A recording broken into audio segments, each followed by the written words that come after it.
Good evening and welcome to Subiaco for this round 4 clash. The Fremantle Dockers, after winning their last 2 games, enter the arena here at Subiaco to take on the Adelaide Crows. And the last 4 times these 2 teams have met, the margin has been no greater than 12 points. So tonight we're expecting another close game. Peter Wilson joins me. Hopefully it's as close as the cracker that was on at the Telstra Dome today. But Adelaide will be a tough team to beat. But they've been on the road for 4 weeks, 4 different states, Peter. A huge arsenal that Neil Craig's spoken about that and just talking about how much the travel is playing a big part of this. He won't blame it if it's a win or loss, but he said really has had a major outburst. They've actually been having gas masks on the plane. It's amazing. Yes, they're trying to do everything possible so that this long month on the road that they're ready to play tonight. But the bad news for the Adelaide Crows is that they enter the arena here is Tyson Edwards, who didn't train, didn't do anything yesterday at Claremont, not playing. He's out, and that is going to hurt Adelaide. Yeah, it'll be interesting to see exactly what the injury is. Heard it's a calf muscle. It'll be interesting to get an update on that. And Skip Westworth comes in for the side, yes. Gives them plenty of pace. Well, from the point of view of losing one of their major ball getters, we'll get to that in a minute with the midfield, but you're expecting Grover to go to Rashudo, who's been in good touch. Well, he's their toughest backman. He's really done some great jobs, and Rashudo very, very strong in the body. Grover can match him in that area. Rashudo, unbelievable, mate. 14 goals. Kicked a third of their parcels so far. I think Ian Perry will enjoy Subiaco. There's plenty of spaces for him to run into, so he'll take some marks. He'll enjoy tonight. He certainly will. Mundy's in good form as well. And the young backline of Fremantle starting to stand up. Yeah, Johnson as well is going well. Simon Goodwin, no one's touching the footy more. They've got to shut him down. And you think perhaps Dodd's the man? Look, Dodd's done a couple of jobs so far and doing it very, very well. Averaging 34 possessions, Goodwin. What an amazing start to 206. Sandlands has a very important job because Biglands and Clark together will dominate the hit-outs, and they are #1 at hitting to advantage. They're setting up the midfielders. Yeah, and Matty, Biglands will bash Aaron around physically, and then you'll get someone like Clark, who is just a beautiful palm of the football, no one better, and he's going to be very hard to stop. Scott Thompson will probably have to step up tonight as well with the absence of Tyson Edwards. Polak, Pavlich is probably due. Oh, I think he is. You know, he just showed signs last week that he was coming good.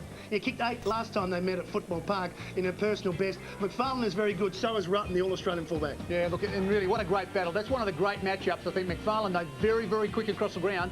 Don't know if Rutten can go the pace. Perhaps the Dockers with a few more options to goal in that forward line. They're unchanged for Chris Collins. That's a good sign in itself. He's got plenty of versatility on the bench. Yeah, look, a very lucky Fremantle. And as we spoke about, young Skipworth comes in for Edwards, and young Knight's back in after a shoulder injury. And some real running pace there with Van Berlo on the bench as well. Josh Carr, now he was terrific last week. The first quarter against Port Adelaide was 7-6. They almost went to a tiebreaker, it was that ball. But then Fremantle got going, and Josh Carr, perhaps his best game for Freo. Plenty of the ball, plenty of aggression. And look, the return of aggression, that's one of his milestones as far as his game's concerned. He needs to continue doing that, and Fremantle need it, because he's actually brought the aggression to the side. And the good thing, apart from getting 28 disposals, he was able to get forward a couple of times and kick a couple of goals.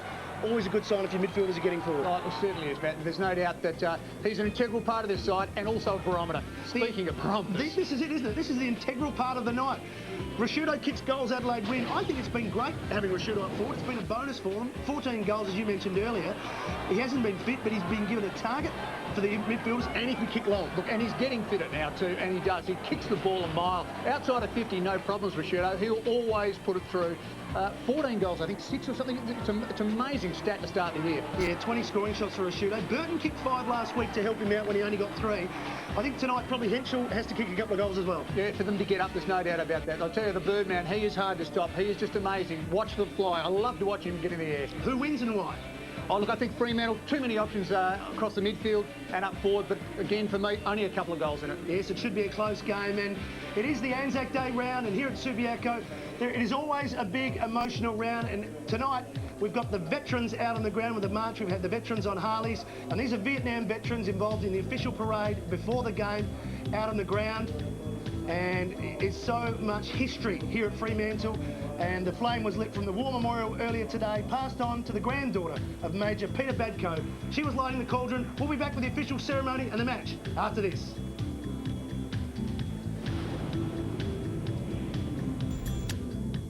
Sunday on 10 is going to be big. When we say big, we mean big. At the special time, 6:30 Sunday, the final 3 contestants think they're home and host, but they're in for one hell of a surprise. And you're gonna love it. Then at 7:30... Big Brother will truly shock you with a world first. 2 big events from 6:30 Sunday on 10. Peter de Graves opened the Cascade Brewery in 1824 and soon after invented the first beer can. Holding 30 gallons, the new beer can was an instant success. The invention was only marred by an increase in back problems caused by people trying to take home a six-pack. Much experimentation with packaging followed, resulting in the convenient size we know today. So thank you, Peter de Graves, for knowing how much of a good thing is a good thing. That's the Cascade way.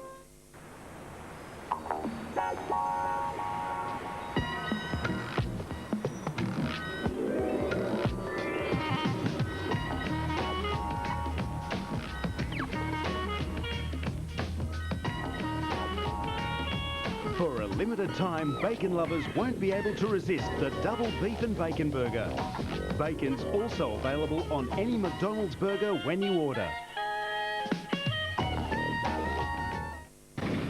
There's no feeling like M3 power. Press the button and feel the power. Introducing M3 Power Nitro, the battery-powered shaving system from Gillette. M3 Power with a bold new look. Turn it on. Nothing shaves better. Feel the power of Gillette's closest, most comfortable shave. M3 Power Nitro from Gillette.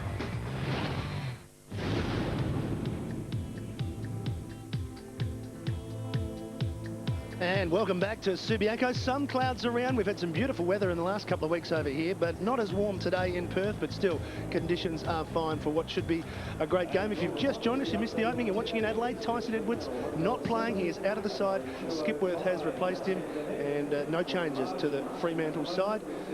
As we welcome Tim Gossage to the commentary. Tim. Saw a cracker of a game at this very venue last night in Super 14 rugbies. It ended up a 23-all draw between the Force and the Crusaders. I'd love to see something similar tonight. You've actually tipped a draw, so I'll get that in early just in case you can't claim it later on. $51, very juicy odds. Yes, but we are expecting a close game because they appear, Peter, to be very evenly matched. Yeah, I really do like the matchups.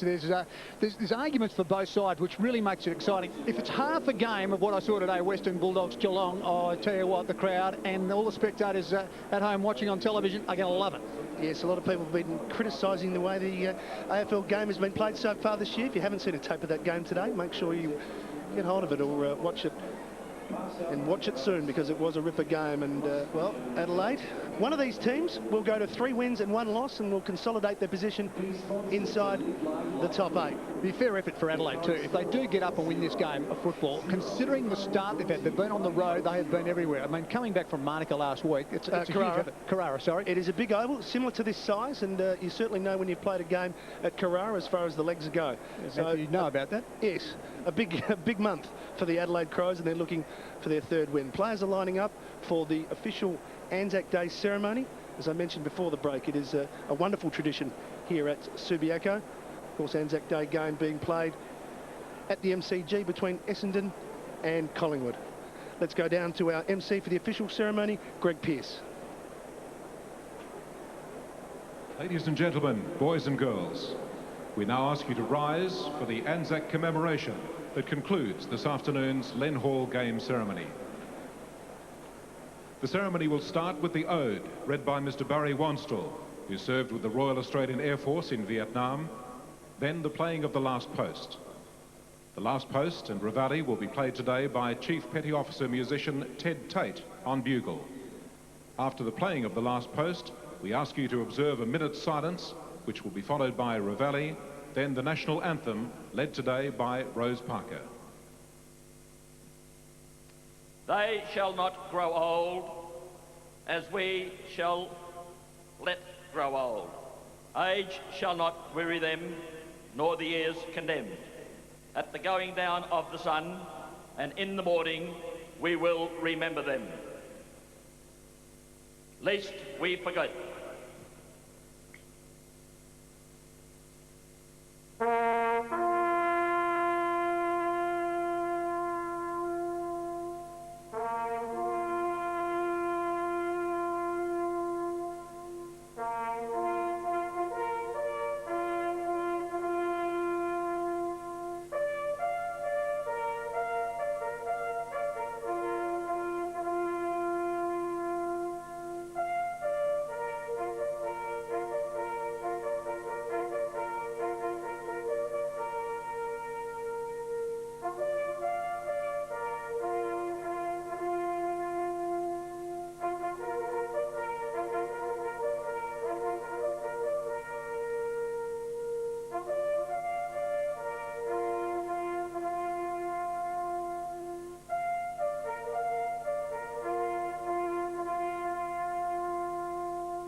ceremony. This is the Len Hall game. Len Hall, Western Australia's last survivor of the Gallipoli conflict, died in 1999. We've also been celebrating the 40th anniversary of the Battle of Long Tan with our Vietnam veterans. So there's certainly a feeling around this stadium tonight. Plenty to play for both these two teams, and the Fremantle Football Club should be congratulated on that ceremony. Right down there in the action at ground level, Tiffany Cherry. Well, as we know, the big news from the Crows camp, Tyson Edwards out. He's been struggling with a calf injury. It aggravated that on the Gold Coast last weekend. You'll expect him to miss at least a week. The message from the Dockers rooms, well, they must restore their home ground advantage. They've let it slip the last few years, and they're desperate to win here tonight. Also, Chris Connolly saying relentless pressure. Do not let up like they did against Port Adelaide in the first half against Carlton. They're backing themselves here tonight, the Dockers. They really think they can run the Crows off their feet. As for the conditions, well, it's a bit cooler than it has been the last couple of years. Last couple of games, sorry, 19 degrees, and the wind has picked up a little bit, probably, if anything, 1 goal advantage to the left of screen. Thanks very much, Tiff, and that's exactly where Mark Rasciuto has decided that the Crows will kick to at the start. Tim, what are your thoughts? Peter thinks Fremantle might just have a little bit of an edge here.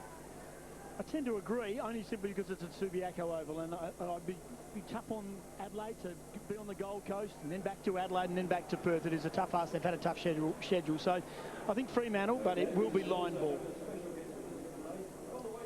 Yes, Timmy, there's two great minds speak alike. I like the way these two sides line up. They've just got matchups just waiting to explode on your screen tonight. Should be a fantastic game of footy. I tell you though, the midfield, if they can get Paul Hazelby is almost a quiet achiever. He just keeps on getting the footy, chips it around and just sets it up for them. Sandlands to Hazelby, cut that out, and then Adelaide really, again, could throw it in their favour very quickly. Yeah, Hazelby averaging 30 disposals in his only 2 games. Of course, he did pull out in the warm-up against Carlton 2 weeks ago. And what's also been said in the last couple of weeks, the form of Michael Johnson. I mean, he has stepped up. He's strong, he's quick, he carries the ball. And I can also say David Mundy, an outstanding player, and it's already on, so a bit of spirit from Subiaco Oval. And Simon Goodwin is the target of a little bit of rough stuff. The Fremantle Dockers would know, like everyone else in Australia, that he is in red-hot form. Plenty of push and shove as players get set. And through all that, Fremantle have only got 3 men in the centre circle, but Peter Bell's finally picked up on it and become the 4. Peter Wilson is correct. Anthony Grover has gone to Mark Rasciuto. Underway for this Anzac Day round clash. The Adelaide Crows visiting Fremantle, and McManus comes in quickly off the line to get rid of Thompson, but he's a tough customer. He'll enjoy that physical stuff. That was fantastic. As soon as the ball bounced, we had both players from both ends coming in and just making a physical contact. And quickly, Adelaide from the free kick. There's Thompson, received from McLeod, 65 metres from goal. Switches, good play, good kick, good pass, and Henschel did enough to take it. And we touched on him in the warm-up in the pre-game, Peter. If Rasciuto doesn't get some goals, you just have to have someone slot in, and he could be the man. He was in great form in the pre-season competition. Been a bit quiet since the start of the season proper. Just had the injury and came back, I think, his first run last week, and really does give them another string to the bow, I think, Adelaide, as far as kicking goals concerned. Very, very important, as we spoke about it. Rasciuto, Ben Burton, really the only ones to trouble the scoreboard with any real vigour. And this guy really needs to stand up for the Crows tonight. 1 goal 3 for 2006. Very stuttering run-up. Don't like it from just inside 50 and kicked accordingly. Didn't even make the distance. You can have a look at the videotape and see he did everything wrong. He's been watching a dancing show, hasn't he? Mundy's a loose man in defence, and Hayden's got some problems. He's cocked it up straight to Bow, snaps it on the goal, and Adelaide get there first. Shocking error by Fremantle.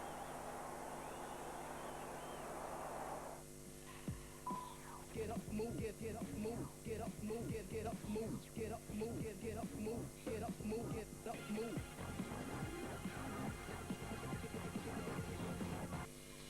Get up, move, get up, move, get up, move, get up, move, get up, move, get up. Toyota Hilux 4x2 action utility vehicle with a powerful 175 kilowatt 4-litre VVTi V6. You'll be counting down every second till the weekend. Get up. They'll need Boat. If Boat can keep doing this week in, week out, just kicking those little goals, but the tackles inside 50, very important for Adelaide. Graham Johncock, the loose man in defence for the Crows. Mundy certainly starting alone in defence for Fremantle. Good mark, Perry gives it quickly. Here's Riley, been busy early. Adelaide have come to play. Got their second.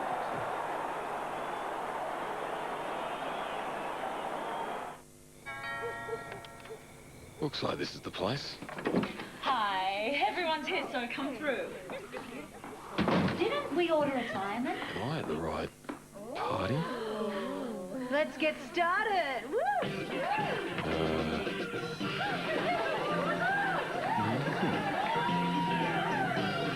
What's happened to Bundy? Take your top off! Sure.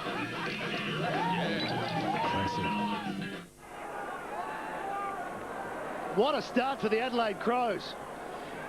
Looking at that line-up there for Adelaide at the moment, they have just got one spine down the middle of their forward line, just ready to go out in all directions. Great setup from Craig.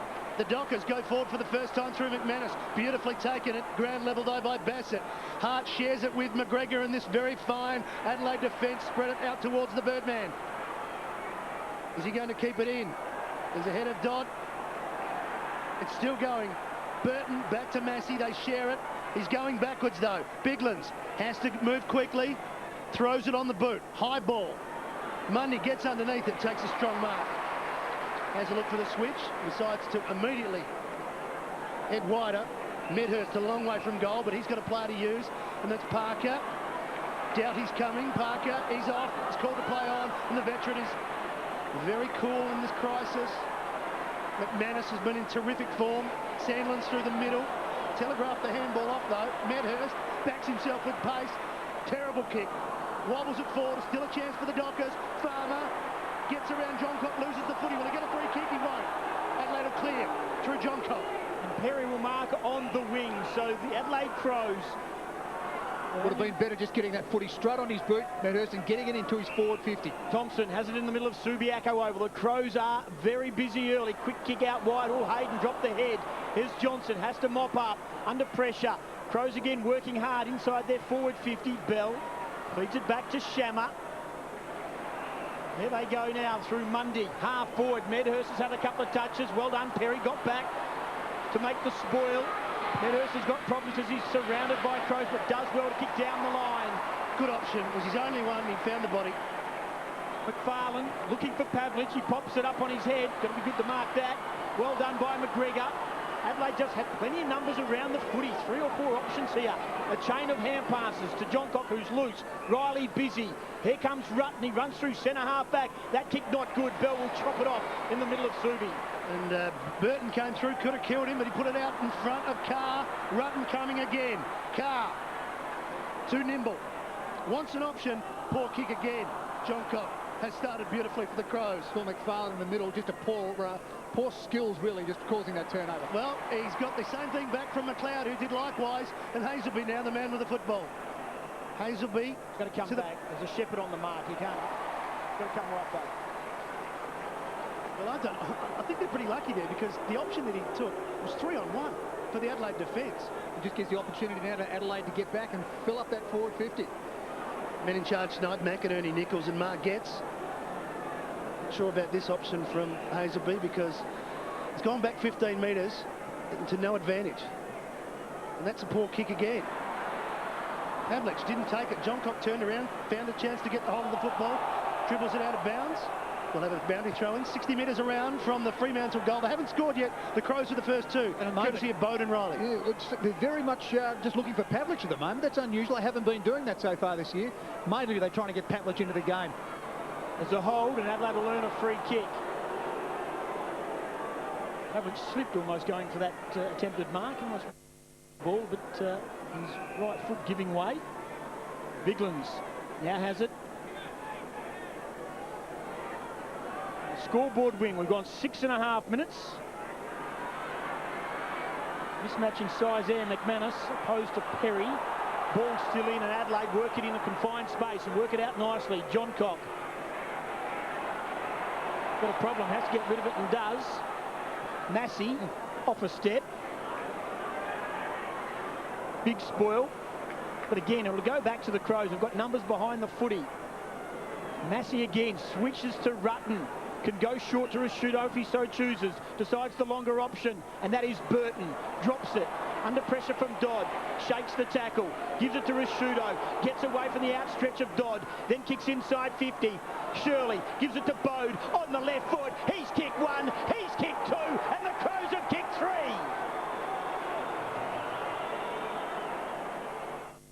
It's easy to take control of your home phone bills with Primus Home Cap when you combine your home phone with Primus Broadband. On the $15 cap, you get $50 worth of calls each month. On the $35 cap, you get a huge $120 worth of calls each month. And with Home Cap, you get great call rates on local, national and international calls. Join Primus Home Cap today and save. Call now on 1300 Primus. That's more like it. Coming into the game, I really thought Rashudo was, almost a penalty for them because it's the only avenue to goal. Bode's jumped up, kicked too early. Maybe here's the other avenue. Fremantle need a goal here just to steady things and get some momentum, get the crowd involved. Medhurst trying to use his weight. Got a reprimand earlier in the season for coming in off the line. He'd be a little bit gun-shy about doing that, I'd imagine, but that was similar. Very similar. Good hip and shoulder. Bounce down once again. Favours Biglands, but Sandilands came over the top. Shirley involved before, the lovely little give. Here's Bode. Off the ground went Hayden. Massey. Shammer the tackler. Thompson. You get past Shammer, he does, and falls into the lap of McLeod. They've got numbers once again. Big Red Biglands loads up, goes long. Open forward line for Adelaide. Burton right with him. Dodd play on the call. Burton goes again. Parker comes in and slams him to the ground. Rashudo, or Henschel is in there. And Dodd wraps him up. We'll have a ball up. 30 metres around. Tight angle for the Crows. Perfect start for them. 3 goals. The Dockers yet to score. Not too sure about that matchup between Dodd and Burton. Burton just too good for me overhead, I think, and Dodd will struggle in that area. He's a really good stopper. When it comes to midfield work, I just can't see it handing. Well, I think it's all handed in Adelaide's favour at the moment. Well, they're sharing the ball around as that statistic showed. Rashudo looking for it round the back, didn't get it. Grover measures it nicely. McManus, it had to be spot on, it was. Only the one option is Carr. Right with him though, Massey, and Carr happened to see it over the line for another boundary throw-in.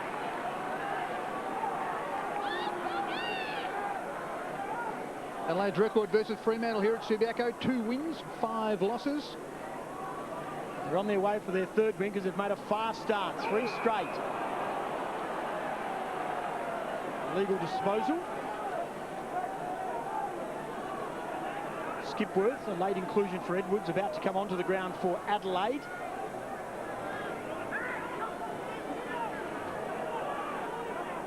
This Thompson has been asked to bring the ball on. Left half 40, sets it up high. Rashudo's at the back, Grover at the front. Rashudo puts the hands on the shoulders, doesn't give away a free kick. Grover does well. Johnson and Mundy. Polak goes to ground. McFarlane out wide, Pavlich honors the lead, and now Pavlich presses hard to get this ball back. He's demanding the footy down the line.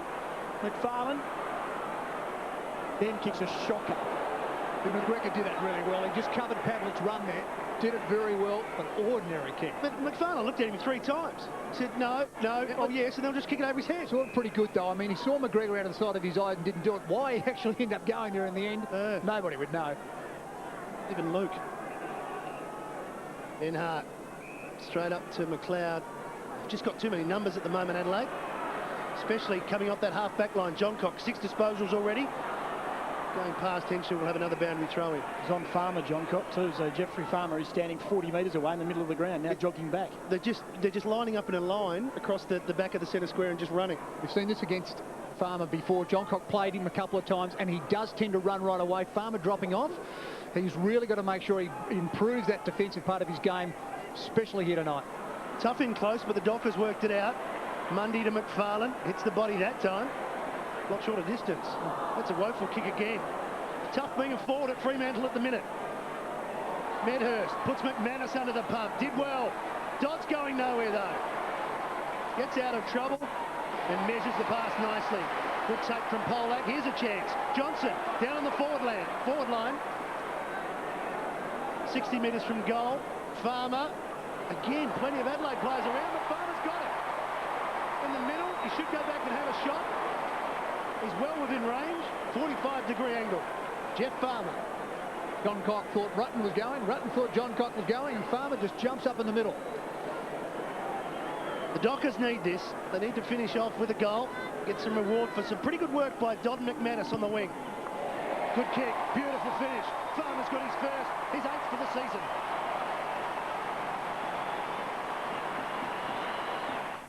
I'd say it's definitely worth coming down and checking out Bunnings.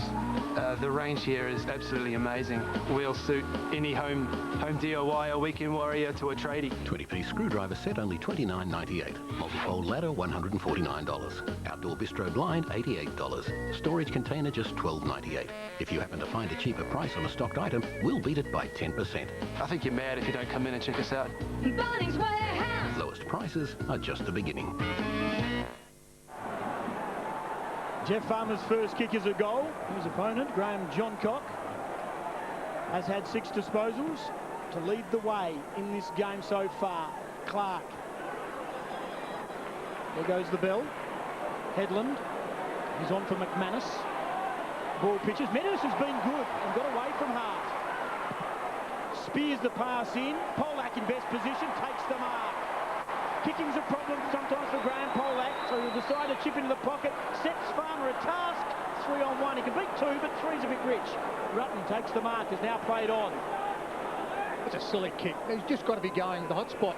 I'm not too sure why you're going to one of the smallest man in the ground between 3 players. I mean, the kid's been out of footy for a while. He just needs to get a little bit closer on his touch. Peter Bell's got some chasing to do. Massey bends it back for Henschel. Heath Black chops it off. Bell can get it up over the top to Headland. They've got the loose man. Advantage was to be paid to come back now. And now McFarlane is still loose in centre wing. Now's been picked up by Bassett. So Headland on, been busy. 8 minutes since coming on. It's a great kick. Lazy kick, isn't it? Mundy. Numbers win out. Dodd to Mundy. He's been busy. Possession 7. Johnson flies. Well done by Doughty. McGregor has the safety of the boundary line and the assistance of Hart and goes to the ladder to Clark, runs his full measure and then throws it away on the ground. Burton offered the voice and the assistance. They do well now here, Adelaide, although Fremantle banked up across half-back. There's 3 or 4 loose men. Doughty has to use the ball well. It lands in front of Rashudo. Bode 1-2 over the top to Skipworth at centre-half forward. He wants some help again. Rashudo has to go in and lend. The Dockers are working hard, especially Grover, Anthony Grover. With a ball up. We can see the numbers of Adelaide having to get back. When they've looked up, they've got nothing. It was Shudo inside the forward 50 and nothing else there. Tackles at the moment, Fremantle 10, Adelaide 4. Great work in the tackle rating for Fremantle. Josh Carr doing a good job on Simon Goodwin. Hasn't touched the footy as yet. Skipworth, quick kick. Grover did well, found Heath Black. Tries to draw the player in Massey and does successfully. The Dockers now inside their forward 50. Farmer, going back McGregor. He's very good overhead. And this terrific back line once again. It's Jeff Farmer 6'4" all of a sudden. It's certainly lobbing it up in the air for him. On a very big box. Here's Johncock. Switches back through the middle. Wanted Perry. Mundy right with him. Perry did well. Good recovery. Looked up, saw Headland. Rashudo back to Skipworth. There's a free kick to Perry for holding. Advantage is paid. Not much advantage. Shamar, look out. Peter Bell, gone. Did he have prior opportunity? Over the shoulder. And Peter Bell will take the free kick. Very hard not to go over Peter Bell's shoulder, though. This is where Adelaide are actually setting up a really good, almost like not a zone defence, but just on the forward 50. They've always got 4 or 5 extras. Here's Goodwin trying to get into the game. Messy handball. Again, Adelaide with the numbers. Knights clearing wide. Burton kept his feet. That's all he had to do. He can kick a goal here. Free kick to 60. Free kick Rashudo, but Burton kicked the point anyway.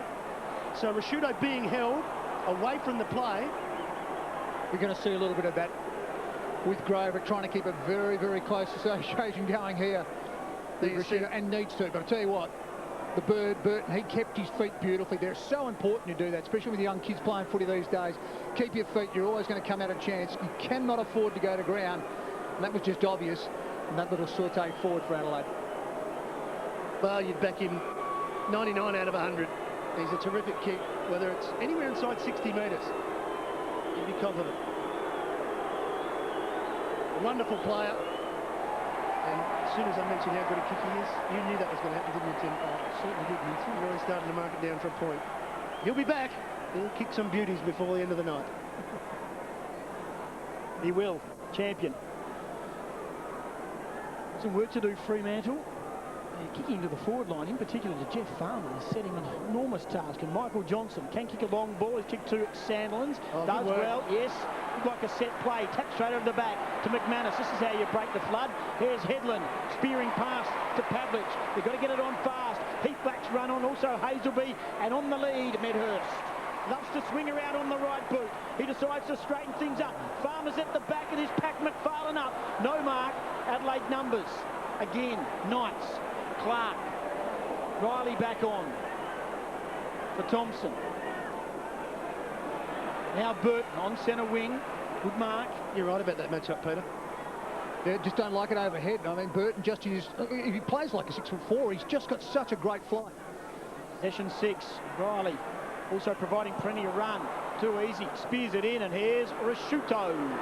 Well, that's a disappointing result for Fremantle. They did that very well. Set play to Sandilands. You're always going to go to the big fella. It worked beautifully. But what let them down is that poor decision-making once again on that last kick into their forward line. Let themselves down. Their last 2 marks inside the forward 50, they've kicked to a contest 30 metres from goal. It just comes down to, you know, getting the right option, selecting the right option.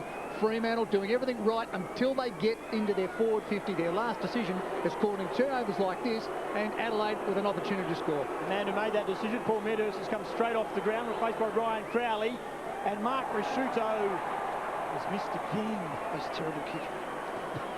He's got 2 behinds, 14-8 for the season. Adelaide 3-2. Fremantle 1 straight goal. Fremantle trying to work it out of their back 50. Hit Black. Lost a boot.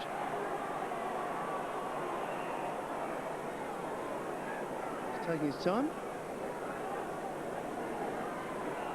Started on the bench. Was dropped for the Carlton game. Got a reprieve when Hazelby pulled out. He's had a fair bit of the footy in the first 3 rounds. Averaging 21 disposals, and we're back to the goal square with Parker. That's an interesting switch. Not one option on this side of the ground. What option's out wide now? They can split them up. He can go back to Black. Or Bell, the longer option. Dodge short. I mean, there's just not a lot of confidence about it. Now they've got it moving. As Tim said, Bell was the longer option eventually. Shammer wants the chip pass further on. Adelaide zoning. Eventually Shammer. 14-point margin. Look, you cannot chip the footy around like this against Adelaide, because they will hammer you every time. And they're not out of trouble yet. Shammer. Parker's right with him. Pavlich should have given it the first time. Hazelby did exactly what Pavlich should have done. Reflex give to Sandilands. Headland, a very good kick of the footy. McFarlane went to ground, and the Adelaide Crows will rebound quickly. Knights. You look up and see what's on offer. Not a lot, so he has to hand pass, and that's so he's Skipworth into trouble. Did well in the end to tap it down to Rutten, but Fremantle have numbers around the footy. Was there a high tackle on Headland? I think there was, but it could have been McManus who was putting it on him. Possession's going top 5 at the moment. John Cock leading the way on 7. Mundy and Bell. Mundy doing a great job running it out for Fremantle. First quarters haven't been kind against South Australian teams for the Dockers. Just 1 goal in about 50 minutes of football in the last fortnight. So far just a 1 tonight, none against Port Adelaide. Sandilands off for a rest. Justin Longmuir doesn't do a lot of training during the week. Justin Longmuir has that right knee proving to be a problem. Headland looks like he's come to play. Van Berlo squeezes it out. Knights taken around the legs, no free kick, did well in the end to give it to McLeod. Down the line, Goodwin. 3 on 2. Adelaide outnumbered. And throw in on the interchange wing. And still the Crows by 14 points, well into time on. It was close. Last time they met, round 14. A goal the difference. Bode took on Bell. Good tackle by the Dockers skipper. On the up, Shammer to his table tennis partner in Hazelby. Pavlich out wide. Shammer's provided good run. He'll step back inside Massey. Could have read that like a cheap novel from 50 metres. Bangs to goal. They need a fly. Polak was the flyer. Here's Josh Carr. Unfamiliar territory. Screws it back to the right boot. McManus forced to spoil. But numbers win out again. And Adelaide through Johncock. It's that man again, Johncock. He may get it back from Van Berlo. It was an option, but Van Berlo decides to kick to Skipworth in the middle of the ground. Burton on a lead. Presents. Open forward. There's a real contrast in forward lines, isn't there? When Adelaide go forward, it's almost one-on-one footy. Here they go. It's the hound dog. Bassett to the goal square. Perry couldn't quite do it. He had to beat two, and we'll have a behind. Yeah, a real contrast in the way both teams are playing. Because they get it there quickly. Yeah, exactly. And you just got to keep on moving on. You can't play possession football against a side like Adelaide because they are so disciplined. They'll run back. They'll create the flood or the wall, one if you like to call it these days. And that is a shocker. Bounce on the full. Well, they gave up the first goal of the game from an error, a kick in, and Rashudo's had a couple of shots already for two behinds. He's due. Tough angle. Across the front. Henschel there. No one marking it. We have a boundary throw in. Just under 3 minutes to go first quarter. He would have liked to have been due because he would have been on left footer. Oh, Stewart due. Thank you, Tim. Very good. Josh Carr doing a ripper job at the moment, boys. Goodwin had one possession, the leading possession getting around, averaging 34 possessions a game, only one so far in the game. Doc Clark lays it down for Skipworth. The door closed for him, though. Mundy's doing a good job for the Dockers down there. Skipworth went again. It's alive for Adelaide. Parker ran into Skipworth and Riley. Again, the Crows tackle well in their forward 50. Not rewarded with a free kick, but they've held it in 20 metres from goal. Best team in the comp in the first three rounds at that very part of the game. Shudo 6 disposals, no goals. Well, that's one good thing for Docker fans. Off the ground, Van Berlo. Free kick to Shammer for a hold by Bode off the ball. So, he did miss Van Berlo in the end. It was a good strike. Got some work to do, Fremantle, and they're just not getting it out of their back half with any verve at all, and Bell's got problems now. Parker, got to give Adelaide a rap. They are working so hard, and they was taken high, Johnson, and go back and get a free. It doesn't help if you don't hit your target. They put the player that's receiving under pressure when the ball's landing 2 yards in front of him. Exactly. It's pretty poor disposal errors. Interesting way of holding the football from young Johnson. He does have an ordinary kicking style, and Perry, interesting spoiling. Just holds the football very high there. He has both hands at the very top of the football. Very hard to control a ball to your foot. Inside the final 2 minutes of this first quarter, Van Berlo, the quick flick to Thompson. Again, Adelaide just goes straight down the middle. Rashuto and Grover. Burton swats it back. Well done, Grover. It was taken high and will get a free kick.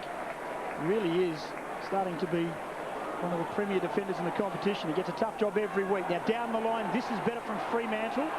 Headland has Longmuir inside, but he's just run himself into the boundary line here, Headland, and Doc Clark's done well just to hurt him up. But patience from Headland was good.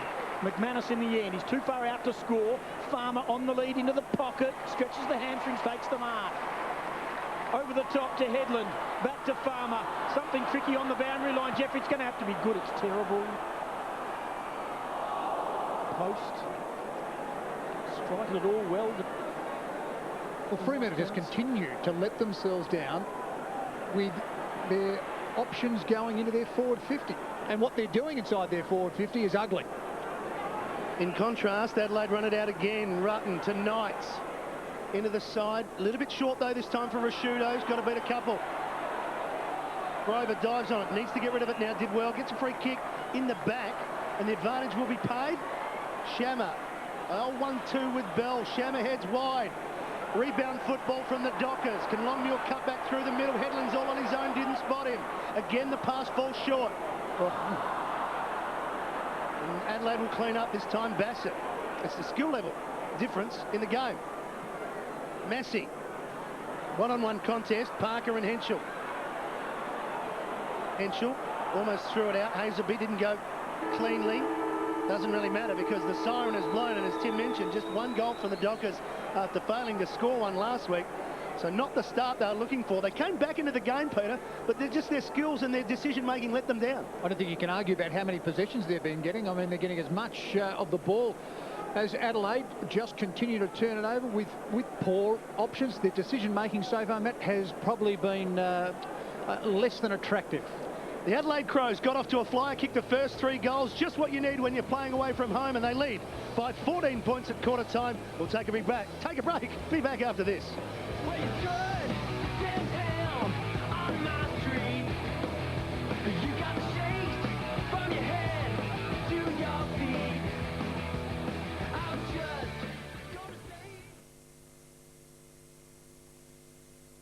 This year's comedy event follows Big Brother. He is the Aussiest bloke in the world, Shannon Noel, though, isn't he? On stand now. He's when I'm talking to me. I don't know if he's singing or sending a fax. The Melbourne International Comedy Gala, Sunday.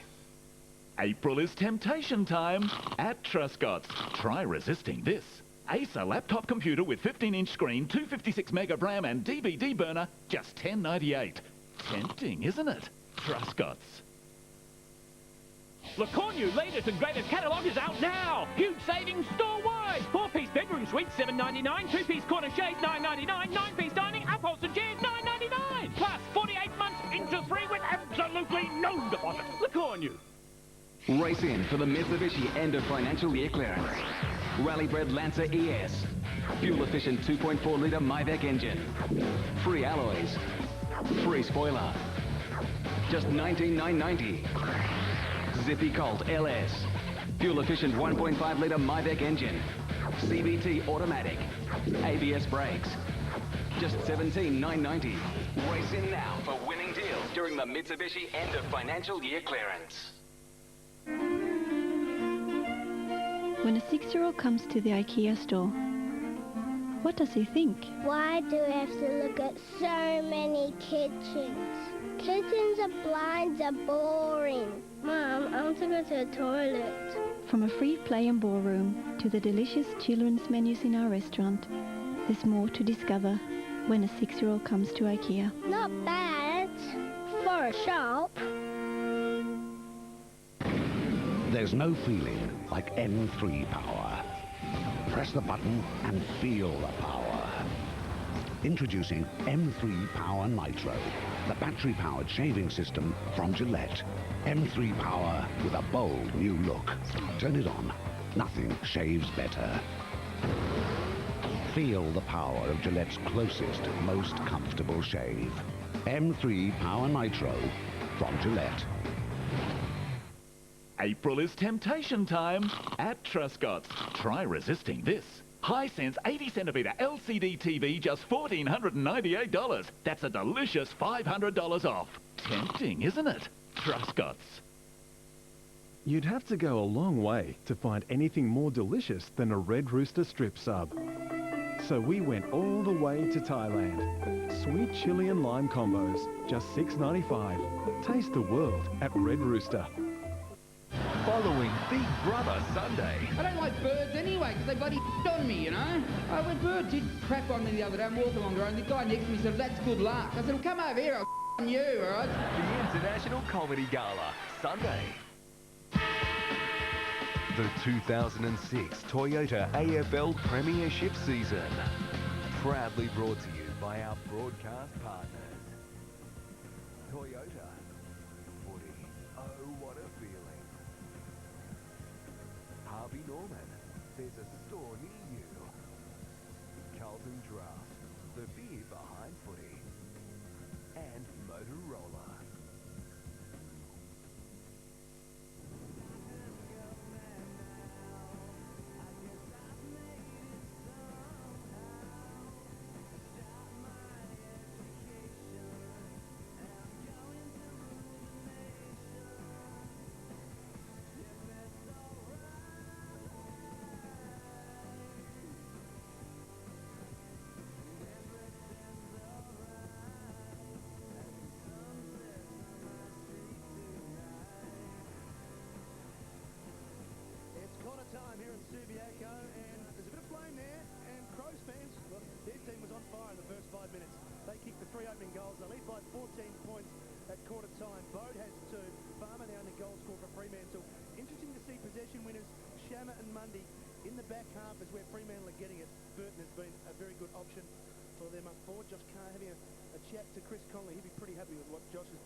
board as well. And Harvey pulled Hayden aside and had a stern word with him. No injury concerns for the Dockers, but for the Crows, just keep your eye on Brett Burton. He spent the entire time having his left hamstring treated. They also pulled out the ice vest. They've obviously been running a fair bit trying to keep the temperature down. It is still 19 degrees down here.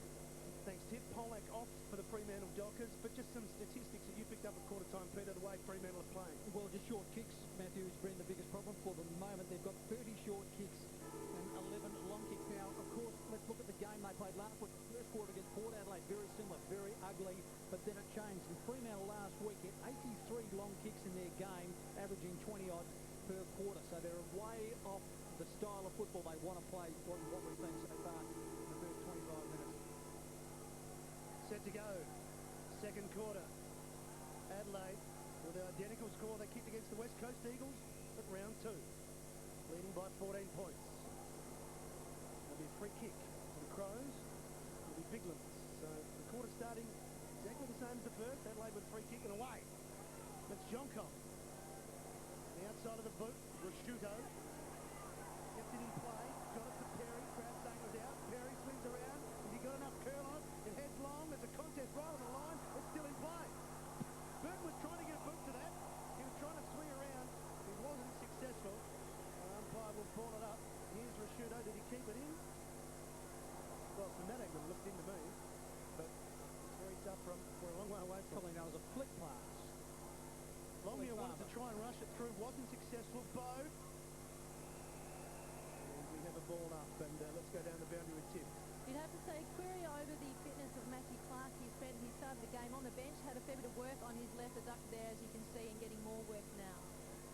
Tip. Free kick, Adelaide. Whistle on the play.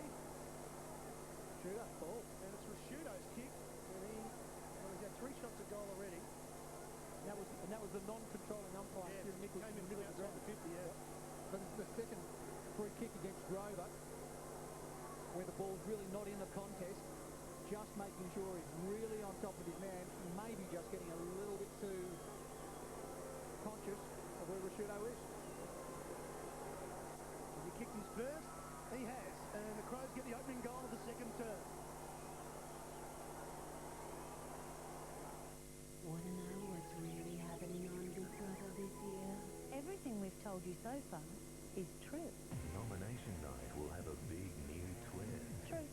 No one will be able to go under the radar. True, but 7:30 Sunday. Big Brother will truly shock you with a world first. The truth will be revealed 7:30 Sunday on 10. Can you handle the truth?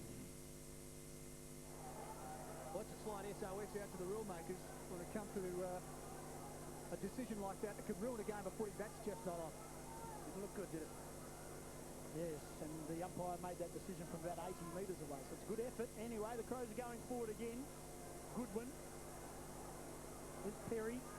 Bode, busy, couple of goals in that first term. He has to backpedal and give it to Perry again. Crows are in attack. Didn't pay the mark. Eventually the ball's gone over the line. Now, this is the free kick that was penalised against Grover. The umpire who made this decision is in the middle of the ground. There's Grover. Rasciuto with his back to us wearing 32, just holding. And that is the free kick for a hold of the arm. Yeah, I'm not too sure if he's actually penalised him for not looking at the football. Well, probably looked straight at the player. Now, I tell you what, for Matey Weesley, tough work. The Crows have got another one. 2 in a minute. Brett Biglands has kicked one.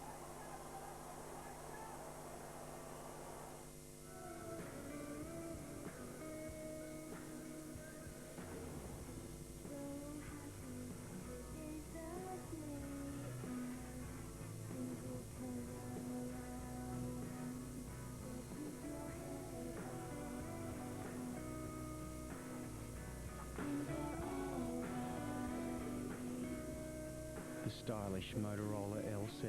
More phone, less space. Plenty to think about in the coach's box. Robert Shaw, Steve Melanxos in the background, but Chris Connolly would be concerned. It's a 26-point margin. We've got to get something happening at the clearances. It's where Adelaide are dominating. They're away again. It's Thompson. Almost a mirror image of the first quarter. Adelaide off to a flyer. If that continues on form, they should get a goal shortly. Parker, head down. Dockers going back and into each other.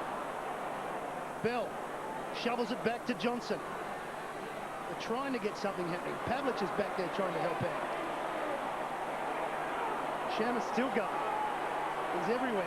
Mundy combines with him, measures the pass. Finally, Stephen Dodd would have been on for 100 metres there, calling for the footy. Here's Pavlich through the middle. He's got 15 metres in front of him.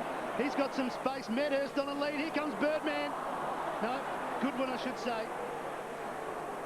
Goodwin takes the mark, kicks out wide. Not his best kick. Bode and Hazelby both go to ground, and I don't know how Bode got a free kick, but he did, and he's away. Shirley. Perry sliding in, takes the mark. Adelaide so confident at the moment, except for that kick. McGregor. It's a throw from Bassett. Here's Massey on the burst. Rasciuto, 40 metres out, directly in front. And he's lining up for number 2. Well, I heard Tim talking about the Super 14s. That's where they throw the footy. I'm sure on the replay we're going to see that there's just no handball in this give. But yes, nice use of the football so far from Adelaide. They're moving the ball quickly and they're hitting their targets where Fremantle continue to miss. Had 4 shots at goal for the night. 1 didn't score.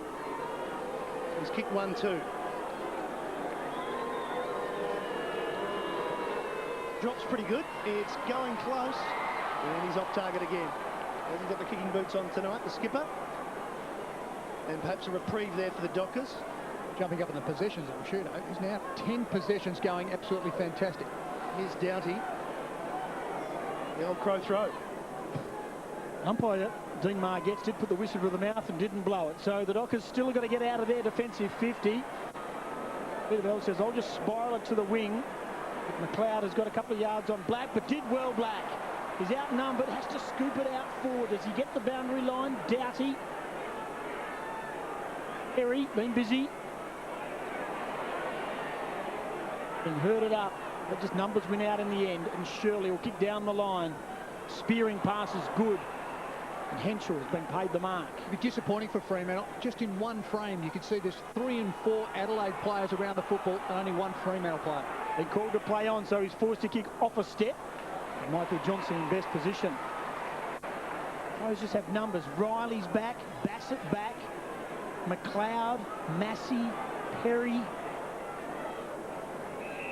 They've watched the tape of round 1 against Hawthorn, no doubt about that, Adelaide. Fremantle slip back into old ways, and here they go again. Shammer touches it down.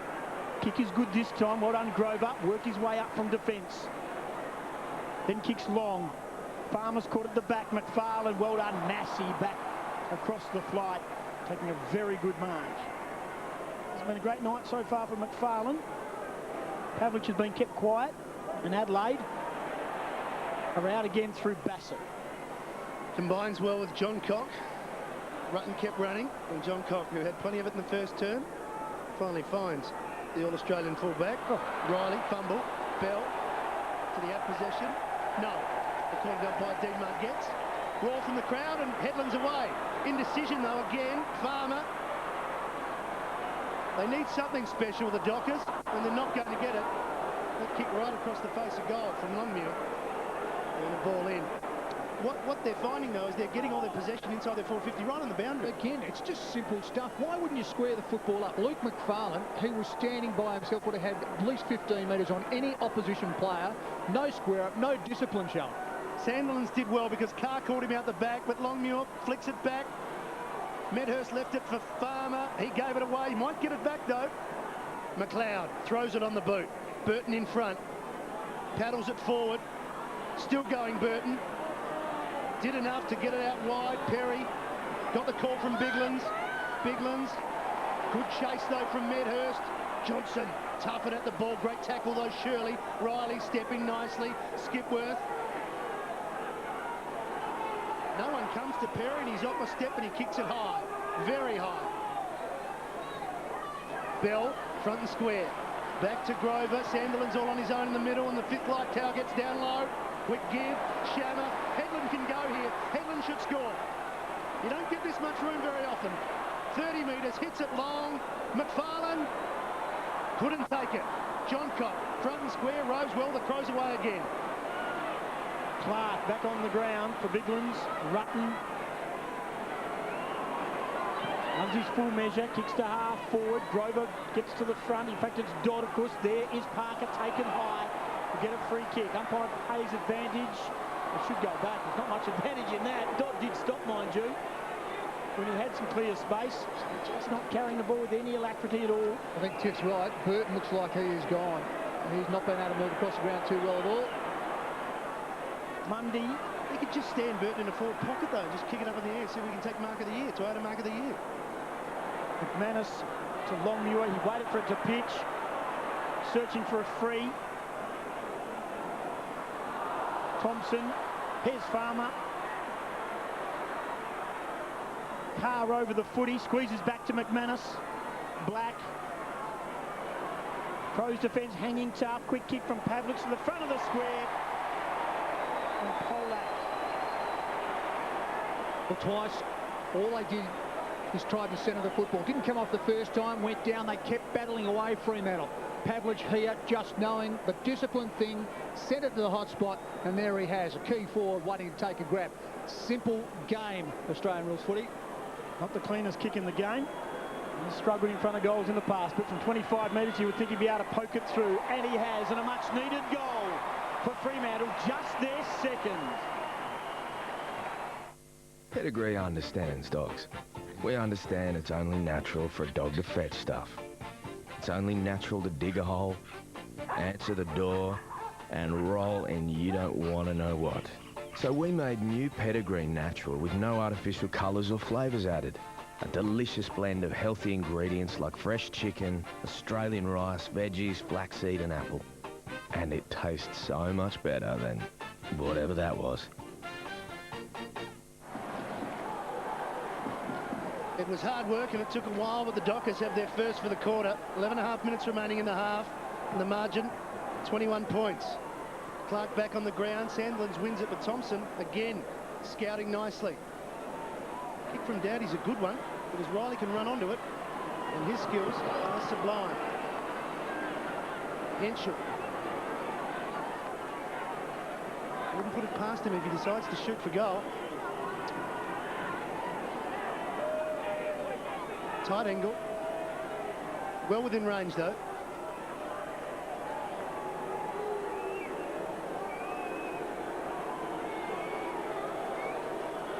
The crowd will tell the story. The Dockers banners and flags are waving behind the goals, trying to put Trent Henschel off. It's going to stay out to the right. And just to behind. Well, no surprise once again, Matt. The run-up from Trent Henschel is just awful. He needs work. We saw that in the first quarter. You know, that little stutter? Everyone thinks he's trying to do the foxtrot before he has a kick. It's just got to have rhythm there. It's all going to be rhythm and balance. Give yourself a chance. Back to school on that. Shammer. Sandilands to target. Over the top. Clark didn't take it. Doughty not going far. Nice tackle by Johnson. And we'll have another ball up. This time on centre wing. Byron Shammer, 17 disposals. Peter Bell, 12. And Ian Perry leads it for Adelaide with 11.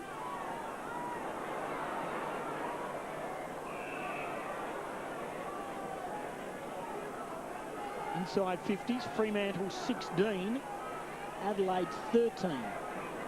16 times for 2 goals. It's been interesting matchups through the middle. Goodwin can't get hold of it. They've sacrificed Josh Carr there, but Hazelby can't get hold of it on the other side. Shirley doing a great job. So two of the major ball winners just being well nullified at the moment. Sandlands. Black attacks the footy. Front on and behind as well by Shirley and Van Berlo. Ball up inside the centre square. Been a tough night for Luke McFarlane. For Marks. Van Berlo swung in the tackle. Pavlich overruns it.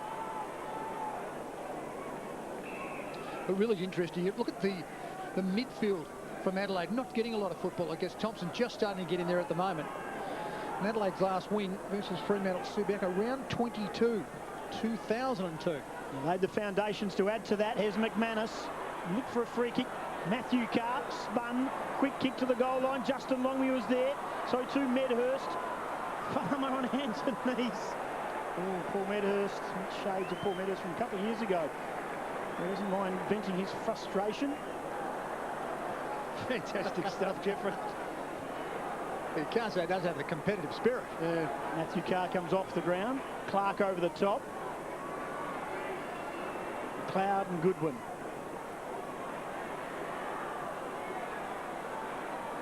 Headland. 70 out on the boundary line. Big long kick. Longby was there. Also Polak. Ball spills to the front. And every time Adelaide have got a fist on it, they've had men front and centre. Well, it's come straight back now. There's Farmer. This time he's on his feet. This time he slots home the goal. He's got his second. It was the Tasmanian drought of 1842. Concerned that without any water, the Cascade Brewery would run dry, founder Peter de Graves had the idea to divert the town's pure river water to supply the brewery. Although they had no water for bathing, cleaning, or drinking, the town celebrated because Cascade had a bumper yield of beer. So thank you, Peter de Graves. You knew what was important to the people. Beer. That's the Cascade way. Been a terrific battle, hasn't it? John Cock getting plenty of the ball, 11 disposals. You mentioned earlier, Peter, that if Farmer can get some work on the scoreboard going, puts the pressure back on, it's been very interesting to watch. Farmer does look dangerous, even if he looks a little bit crazy at times. It was a crazy handball. It's cut off by Massey. Bode, front and square. Got free nicely, but then the handball, probably not his best option. Grover, Rashudo, just hitting it forward. Johnson kept his feet. Now there's a free kick. It's going back to Rashudo. Again against Grover, this time too high. You see it, Tim? Yes, it was there. This time the umpire was close. But I think Anthony agrees with you. When was the last time a defender did? That's right. Good point. He's gone for the top. It's a mongrel punt. It's come off the side. Usually it benefits the man that's in front, and it's Big Rhett Biglands. It's just one of those things in footy. If someone lines up for a talk, quite often they kick a mongrel, and it falls into the arms of a forward who just happens to be in front. And for all their good work, the Dockers, they kicked the last two. Biglands should kick his second. Here's the free kick.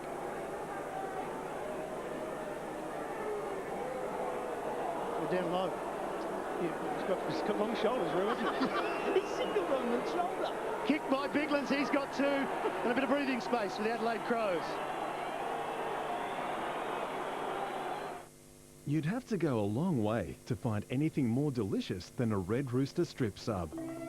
So we went all the way to Thailand. Sweet chili and lime combos, just $6.95. Taste the world at Red Rooster.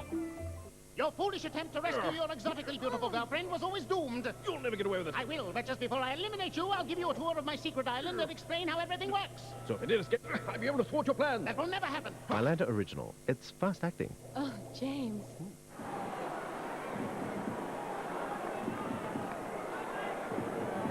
22 points to margin.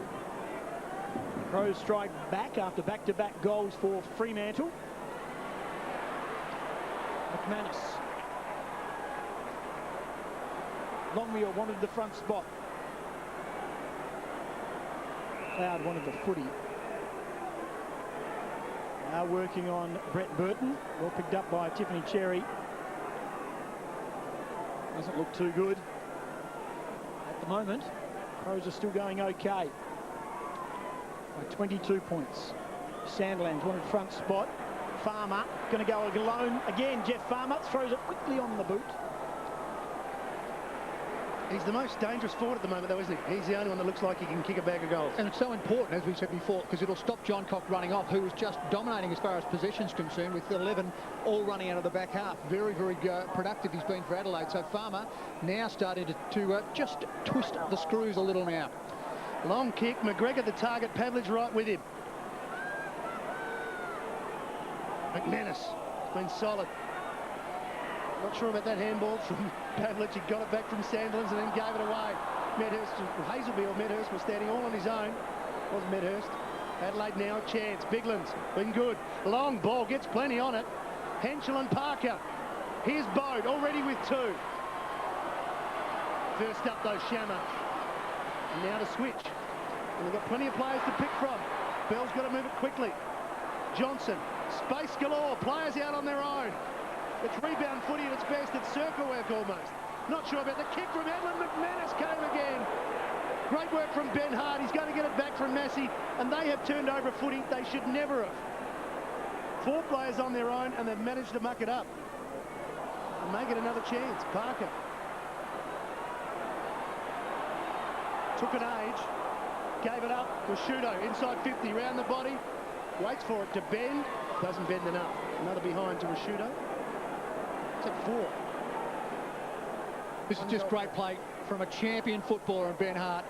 Like, the kick wasn't great, but the courage going forward, got his hand there, just got that turnover, and puts Adelaide back in an attacking position.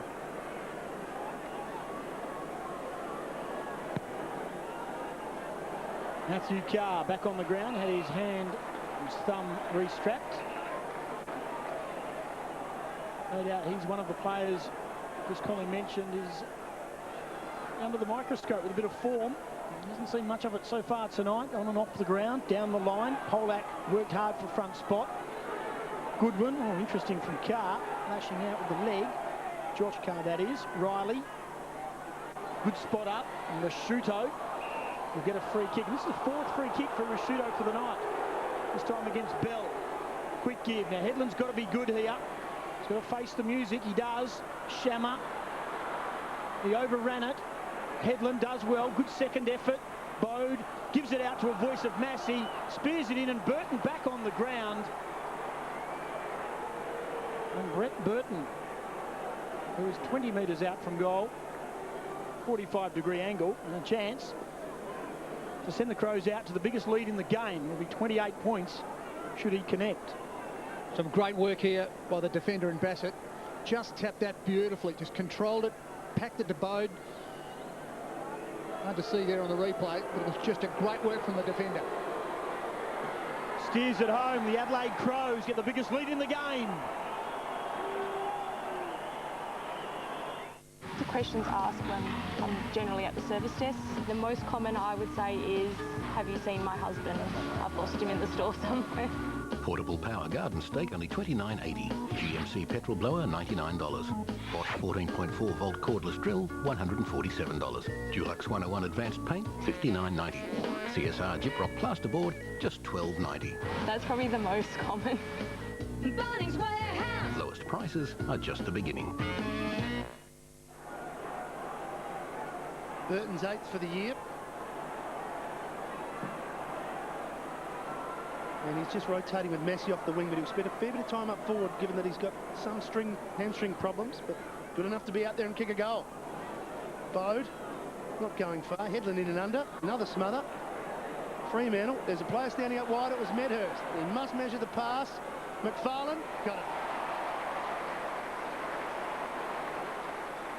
Lace out.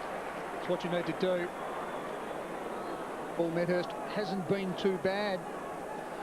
Working reasonably hard up the ground. 7 possessions. Nice use of the football.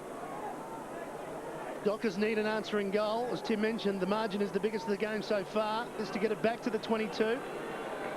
Kicks him right on 50. It's a shocking kick. It just scores a behind.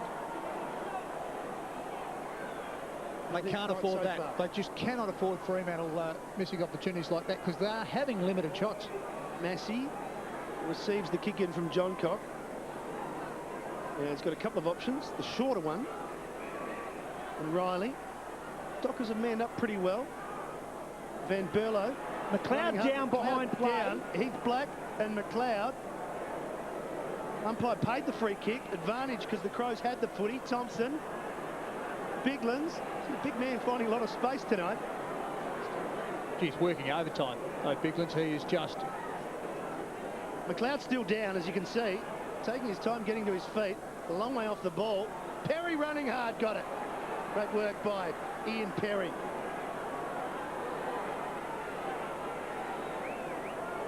Hard kick from a left footer who's got a bit of experience at the ground. I know where to lob this. Watch the disciplined shot, though. Where does he lob it then, Peter? Look, just to the top of the square. He's got plenty of it, just waiting for the big man to get back. He doesn't double bother. Just to behind, just to the left-hand side of the post. Wasted opportunity, Matt. There's just no reason to rush that. You know, your shot clock doesn't tell you have to get it on that quick. McLeod coming off. It looks okay, but it just come off and just regather. Crowley doesn't see much field time. Margin back out to 28 points, 2.5 minutes to go. Headland comes off. Hazelby back on. Hazelby's just had the 3 touches. They're going to switch here, but again, not a lot on.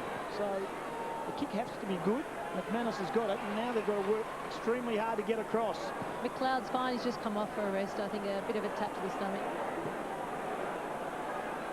Hazelby's the loose man for Fremantle in this contest. They can get to the back, but no need. That's just a great mark by Rutten. Strong. Inside 2 minutes. Crows have kicked 4-4 in this quarter. Medhurst did well. Opposed to Biglands, who has been one of their better ones. Medhurst, that kick, and it sets Pavlich a task, and McGregor was always in best position. That wasn't too flash from Medhurst, and down the line is Massey. Skipworth gives it straight back. Rasciuto from 55 metres out to a vacant goal square. Burton took a man to ground and should give away a free kick, and has. Fremantle first quarter 1-1. Now they've got 3-3. And Adelaide with 3-3, and now they've got 7-7. And Bell has the footy. So the lead 4-4 is Bell. Hits it to Black. Open forward line for Black. He just hits in hope. Riley's got better pace. Crowley in the right spot. Poor kick. Pavlich. Gee, they're making it hard for Matthew Pavlich.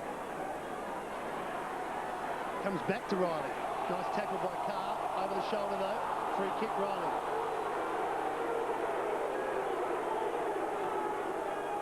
Constant turnovers have just been from poor skill execution. You can't say there's any reason. There's no wind, a beautiful night. Almost a turnover, but a strong mark to McGregor. And we're inside the last 30 seconds. Can Adelaide get what would be a very important goal in the context of this game? Because Fremantle having trouble keeping hold of the footy. Matthew Carr underneath all that. Clock running down. And we're not going to go much further than that. Dockers with problems. Adelaide just going along quite nicely. 28-point margin at half-time. Well, almost half-time, unless something sparkling happens from the Crows. Ben Burlow on the up to Knights. Can Burton take a mark? Doesn't matter. Siren has sounded. A very good quarter by the Adelaide Crows. Brett Burton kicked the goal, but he is a little bit sore. But it's been a nice rotation of their players, and player management by Neil Craig and his team has seen the margin, which was 14 points at quarter time, doubled to 28 at half time. Jeff Farmer really the only dangerous forward for the Fremantle Dockers. He has 2 of their 3 goals. It was a very good performance so far by the Adelaide Crows. They're on the road once again, and they're in front once again. Mark Rasciuto's been off target. Will he straighten up in the second half? We'll find out. We'll take a break from Subiaco. They lead by 28 points.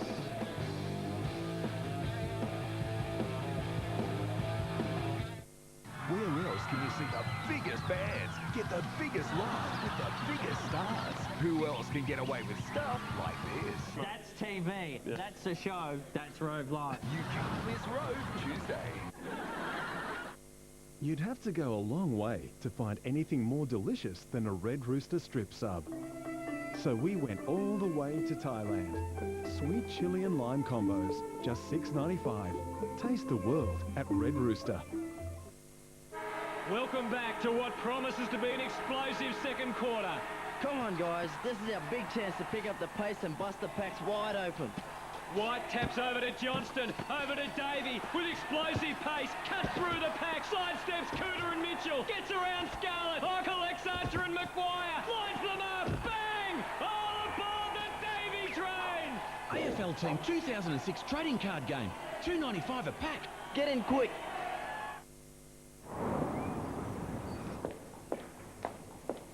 Hi there. I caught my husband frolicking on the mahogany table with his secretary. And I do mean frolicking. Excuse me, madam, but we're a specialist dealer network store selling and servicing outdoor power equipment, like chainsaws. Exactly. Pick up a Still Mini Boss from $3.99 or a Still Easy to Start from $5.19. Your friends for outdoor needs. Beat the price rise. See Australia's biggest range of wood heaters and gas light fires all under one roof at the ultimate Beat the Price Rise sale. Buy direct from the factory and save this weekend with no deposit, 2 years interest free. Ultimate, leading the world in heating technology. Wattle ID. Inspirational colours that bring out the personality of a room in a flash, without the nasty paint odours. Wattle on, Australia. Celebrate at Super Cheap Auto Supercar Super Sale this weekend. Service your vehicle with 5 litres of Valvoline XLD Premium Engine Oil plus any Valvoline oil filter for just $20. Cheap Auto, much, much more. Subway Dinner Theatre presents... Tada! At 5 o'clock. What shall I feed my family for dinner? Make something? Too tired. Pick something up. But what? But what? She makes me anxious. And now dinner. Subway Restaurant. The Italian trio, hot and fresh from the oven. Meatball marinara and chicken parmigiana on new roasted garlic bread and the Italian BMT. Subway! Eat fresh! Catch Logie's co-hosts Lisa McCune and Georgie Parker, plus live the Aussie sisters who've made it big in the US. Not one Veronica, but two. That's true. Yeah. We have got the whole set. Don't do anything Tuesday. Roads on. Network 10 Adelaide thanks the support of their local sponsors. Stratco, what do you need today? Make it your way. Subway, eat fresh. Truscott's and TIAC, the plasma, LCD and surround sound specialists. And Booze Brothers, proudly South Australian owned.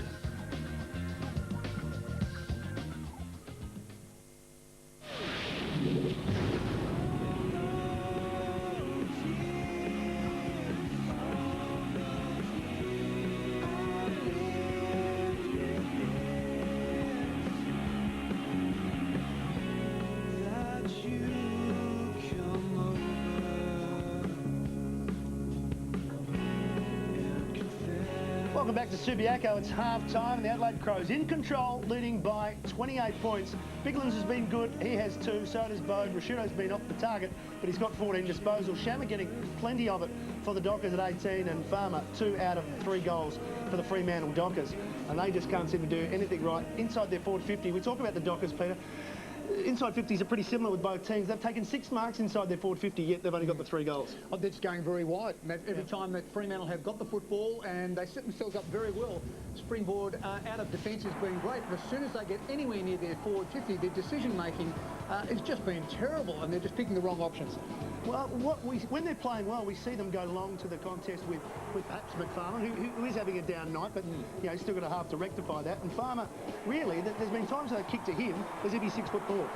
And we just saw that in that occasion where he was right in between 2 Adelaide players and was luck of the draw and nothing really good. Not bad here by Pavlich. Just get the ball quick and there you've got it. You know, you do have Pollack and you do have McFarlane, 2 big, tall, marking players. Get it down there and give us some opportunity. We again to talk about this. Last week against Port, they went quicker and longer. And Headland here getting it along. I mean, there was a certain time where, you know, they've had some freedom from 70 metres out. They've bombed it long, but John Cock's been reading it well off hands. Yeah, certainly has. Outside of that disposal, of course. They have just been very good in certain areas, Adelaide, on closing the game down. They are just so aggressive inside their forward 50. That's what I love about Adelaide. And they're causing the majority of the turnovers. We're talking about the Dockers in this half-time break at the moment. We talk about they enjoyed the physical part of the game last week against Port Adelaide. There was a little bit of physicality early on. They were aggressive. And we've got Josh Carr shutting down Simon Goodwin. Manus has been at it, and we've seen Meadows be at it as well. But unfortunately, they've been letting themselves down once they do this with their disposal. Well, it really comes down to skill level. The skill level has just been extremely disappointing. If they can just slow down and concentrate on their skill level, Fremantle will get back in this game very, very quickly. Well, you just get the feeling watching the game, and I guess people watching at home in Adelaide are very happy with what's going on. They've got the Crows 28 points in front, but you just get the feeling around Subiaco that the Dockers are their own worst enemy. Well, there's no doubt about that. I mean, we've heard the coaching staff from Fremantle talk about the new game plan, and time again, you can see the coaches at quarter time employing their players just to stick to the game plan, and they're not. Heads will roll if they don't start straightening up. Well, we'll take another break here from Subiaco. We'll come back and take a look at the Adelaide Crows first half. Won't they be pretty pleased with it?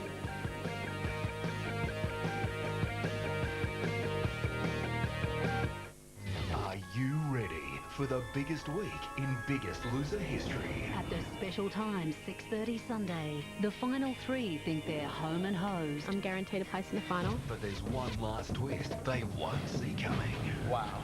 The Biggest Loser, the big surprise, 6:30 Sunday. Then the finale you've been waiting for. She will do whatever it takes to get that money. Who will win? The must-see final week starts 6:30 Sunday.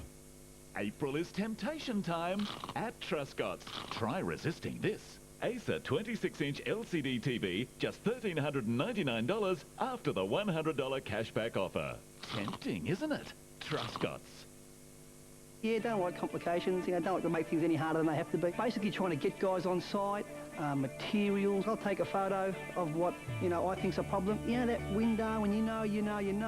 No, click, send it. That's what I'm talking about. Deal with it straight away, put it to bed. My tool is my phone. It really is. Find new ways to get the job done with the Nokia 6280. Free on Supercap for 24 months. Make the most of now with Vodafone. Call 13 26 16 for your nearest store. My tool is my phone. You can't have that. Get into your favourite Smith's chips and you'll see that Smith's are giving away a special something just for AFL fans. Because for a limited time, there's a footy star in every pack. New AFL Hotshot Starzos. Watch out for them.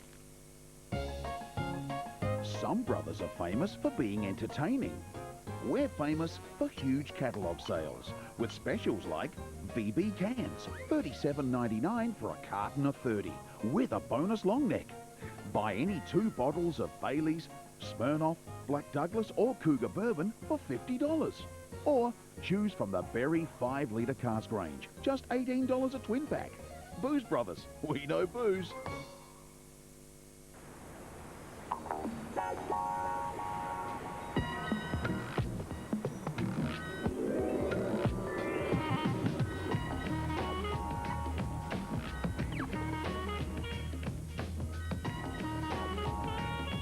For a limited time, bacon lovers won't be able to resist the double beef and bacon burger. Bacon's also available on any McDonald's burger when you order. Celebrate at Super Cheap Auto Supercar Super Sale this weekend. 1,500 kilo trolley jacks, $24.99. That's half price. Or save 25% on 1 litre Armour car wash, just $3.69.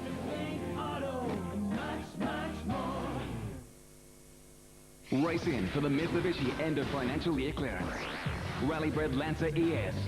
Fuel-efficient 2.4-litre Myvec engine. Free alloys. Free spoiler. Just $19,990. Zippy Colt LS. Fuel-efficient 1.5-litre Myvec engine. CVT automatic. ABS brakes. Just $17,990. Race in now for winning deals during the Mitsubishi end of financial year clearance.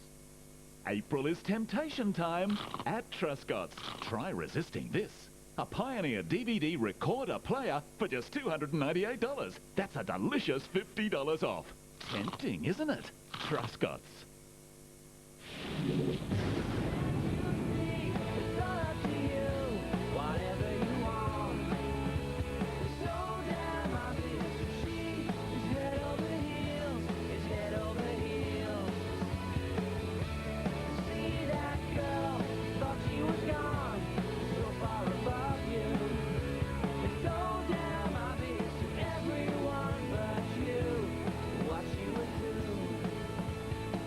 Hope you're enjoying this game, this round 4 game from Subiaco, with the Adelaide Crows leading by 28 points, and they've been very good in the first half, Peter. They got off to a great start. By the way, we know they can do that is because they got it out of the centre and they got away with the clearances, and before you knew it, they were 3 goals up. Yeah, look, that's been probably their success so far. They lead the way when it comes to centre breaks by 4-7, and that really is the probably the 3 goals that made them jump to the front straight away. And they are the #1 team early in the season, I know when we talk statistics, but they are the #1 team of laying tackles inside the forward 50, and we know that is so important in the game because you get another shot on goal just like Matthew Bowe did. And it's so hard getting these opportunities. I mean, both sides have had the ball inside their 50 20 times, but Adelaide are getting those opportunities. They're working hard at keeping the ball in that forward 50 and getting on the scoreboard. They set up well from down back. That's their springboard from down back with John Cock, with Rutten, also Bassett, and you've got McLeod running through the half-back line. And they've got some versatility out forward with some strength with Rashudo. They've got plenty of options, and Matty Bode was doing well. He's back in the team, and I think Adelaide fans love it. Yeah, look, and I like him too because he's hard at it. He really has a go. Gets the ball on very quickly as well, which is great when you're in the forward line now. He's been going beautifully, big ones. He really has been one of probably the difference really when it comes to the big man. He's the standout so far on the park. Well, that's the luxury that Neil Craig has, the fact that if Clark's off and if he's a bit sore, if he's on the bench, Biglands is straight back into the game, and he is much more versatile at ground level or accomplished at ground level than Aaron Sandilands. Well, there's no doubt about that. And look, fabulous when he's up front too. He's used the ball very well. He's brought his little men into the game. So far, one of the better on the park. Burton, we've seen with an injury problem, but he's found himself, but he can stand up forward and be a target. Look, and you can see that now. They're just keeping him very, very deep in their forward line, in the forward pocket with that slight hamstring. Stephen Dodd, his direct opposition, not a good matchup because Burton's so much better overhead. And Mark Rashudo, 1 goal forward, he didn't score one. He could have put the Dockers away by now. Look, I think so. He really has kept Fremantle into this game of footy. I mean, we've expected him to really punish the scoreboard with 14 goals prior to this game. And 1 goal for, let Freo off the hook. A fascinating duel between Graham Johncock and also Jeff Farmer. We know Farmer's got a couple of goals, but Johncock is doing plenty of attacking from that back 50. And he's a cult favourite over in Adelaide, and but he loves to run with the footy, and he does usually use it well. We saw him give one up, but he's so dangerous. Yeah, look, he has been fantastic for Adelaide. Look, Farmer hasn't been too bad either. I mean, he's got a couple a couple of goals on the park so far, which is good, but Johncock has just been the springboard. And he's been front and square a fair bit. And he's just done it so well, and look, he's been good all year. I like the way he goes about it. Let's just go straight to the important stats here. The clearances and the centre breaks. Well, there's the difference, really. Yep. The centre breaks is where Biglands has been dominating in the middle to his midfielders, and they've been on the scoreboard. Inside 50 shows why Fremantle should be closer, because they just aren't using it well when they get down there. Their options on giving their forwards has been ordinary, to say the least. Yes, it's all about disposal, and that is what the Dockers will be talking about at half-time. We'll come back for the second half. Can Fremantle make a game of it? We'll find out soon.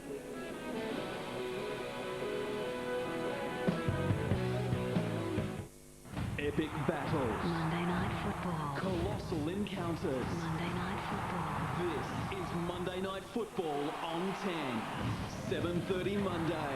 It's an absolute blockbuster when our mighty Port Power clash with the Saints. A battle that'll rock Amy Stadium.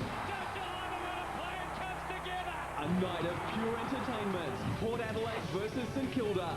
7:30 Monday. Monday Night Football on 10. The Stratco Outback, a place to relax and enjoy your own backyard or entertain family and friends. As a stylish and affordable addition, the Stratco Outback Veranda Patio will improve the look and value of your home. So, for a complete lifestyle solution designed to your individual needs, contact Stratco or an authorised veranda patio dealer and start enjoying life out back. What you need today? This is Mike. He doesn't want your pity, but he does need your help. Muffin! No man should have to utter the word muffin in public, no matter how hot the girl.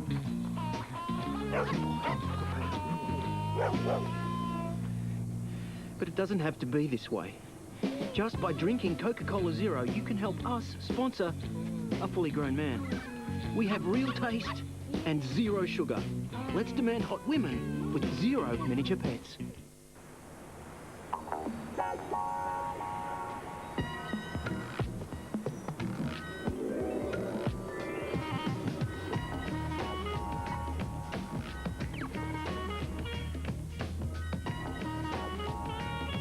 For a limited time, bacon lovers won't be able to resist the double beef and bacon burger. Bacon's also available on any McDonald's burger when you order. There's no feeling like M3 power. Press the button and feel the power. Introducing M3 Power Nitro, the battery-powered shaving system from Gillette. M3 Power with a bold new look. Turn it on. Nothing shaves better. Feel the power of Gillette's closest, most comfortable shave. M3 Power Nitro from Gillette.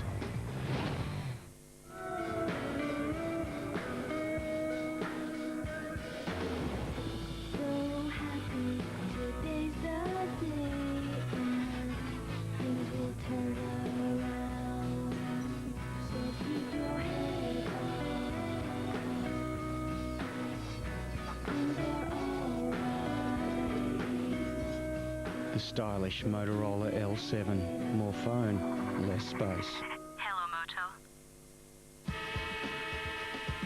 Network 10 Adelaide thanks the support of their local sponsors. Stratco, what do you need today? Make it your way.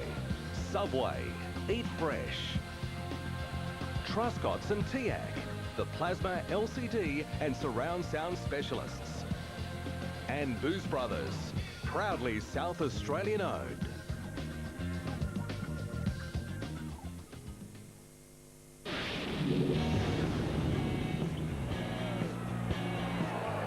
Hello, welcome back to Subiaco, where Adelaide got the jump on Fremantle early and went into the halftime break with a 28-point lead. And Coach Chris Connolly just about needed an umbrella on his walk down from the coach's box down to the rooms, not because it's raining here, but because of the spray he copped from the Fremantle fans, some of which actually landed on him.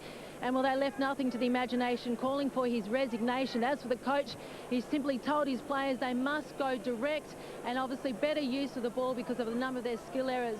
A slight concern over Josh Carr, one of their better players who's done a great job on Goodwin. He came off the ground just before the halftime break, indicating a problem with his left glute or backside, but he seems to be okay. As for the Crows, well, only a slight query over Burton and also Clark, their fitness, but not enough to keep them off the ground. Thanks, Tiff. Time to check on the other game being played tonight. That one at the Gabba. Richmond looking for their first win of the season. The Lions looking to square the ledger. Replay's coming later on. If you don't want to know the score, look away now.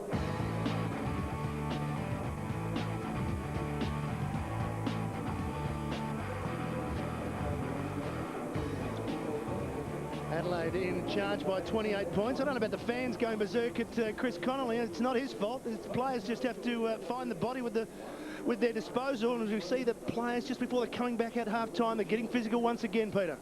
Yeah, very easy to hit a bag, though, Matthew. I think they just need to really concentrate on... I'm interested to spray on Connolly walking out. I mean, you've heard in the media, and he said it time and time again, our game plan is to go along. If we don't get the players to do what we ask them, we'll drop them. Well, at the moment, there's about half a dozen players that will get dropped last week because they keep on going away from what the supposed game plan of Fremantle is. But what about Adelaide? I mean, they're out there. They're obviously forcing Fremantle to play a style which certainly indicates it was like it's almost back like round one against Hawthorn. Yeah, same style. Look, I hear what you're saying, and you can always say Adelaide are very good at bottling up a game. They are the specialists. Neil Craig has got a great game plan. But I'm not too sure how you can blame, when I say you can blame Fremantle players, because on the 50-metre line, surely you can kick a goal and they're going sideways. I'm confused. It's very easy. Modern-day player, if you can't kick 50, you shouldn't be playing in this league. Well, he's gone from being the Premier of Western Australia almost, I reckon, Chris Connolly, after beating Port Adelaide. Now they're calling for his resignation. Yeah, bit of a silly call. I just think you should just look at the player group and ask why they aren't kicking long. Simple. You've got great players up forward. You've got talls. Kick it to them. If you're having a bad night, the Crows is not the team you want to have a bad night against. Oh, look, they're geniuses at just making it very tough. Adelaide, you saw it here against West Coast in the finals. They nearly stole the game. They are very good at this. Underway. Second half, and Sandilands was heading for Bell, who was heading forward, but he didn't take it. Black on the crisscross. Mundy and Bell. Headland goes for him. He's got to play a loose long, but he doesn't quite make it. Ball at ground level. Here's Headland. Ran over the ball. Shirley. In and under, plenty of players. It scoots out the back. McLeod couldn't get his kick away. Second effort he can. Mundy leads in the race for the ball. Here comes Perry. Mundy went on his own. Spotted a player inside 50. Well, here's your opportunity. Just what you're saying, Peter. Headland plays on from 51 metres. It is atrocious. They may get another opportunity, though. John Cock. Well, Des Headland is one of the best kicks in the team. He's kicked a mongrel. It's been a nice start, though, by the Dockers because they keep getting the ball. This time, Hazelby bangs it back. Man standing there is Polak, and he's got it. Mark Pay. Polak should kick the goal. Farmer thinks it's play on. It'll come back to Polak. Yeah, he poked one through from the other end from a little bit closer. Well, that's the beauty of having the tools. When you've got McFarlane, Pavlich, Polak, all you do is to give the ball a little bit more height, and they've got an opportunity to bring it down. That was a kick from Headland. Chris Connolly surely didn't kick that.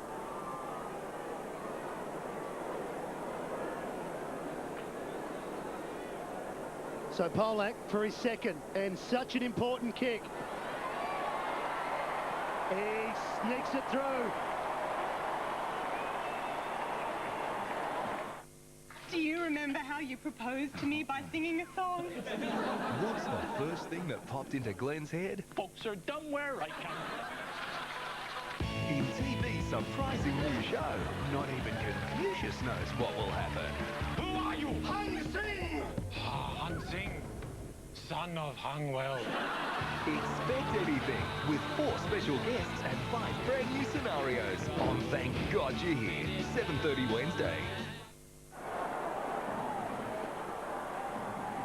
Graham Polak's got his second. Jeff Farmer has a couple. And they do get the first goal of the second half. The quick kick from Goodwin. Sandlands provides the lead, but Dodd just didn't get off his mark. Perry worked hard, gives it up to Burton. Quick kick. Oh, good mark. Grover opposed to Rashuto. And again, just worrying disposal. Peter Bell did well. There's Crowley. Polak provides a good second up lead. Presenting.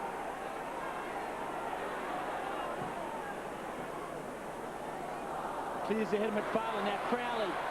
He's got a yard on Bassett. Bassett's fairly quick. Crowley just hooks and high. Pavlich shooting his eyes. Well done, McGregor. Had a big night. Been outstanding for the Crows. They're close to mark 5 or 6. Massey. Work it down the scoreboard side. Margin 22 points. Good crowd in. Getting frustrated, Freo fans. Riley.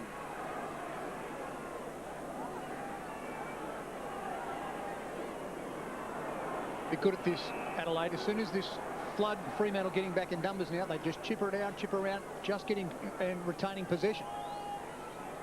Kick down the line, Perry. Get out of bounds on the full, Riley.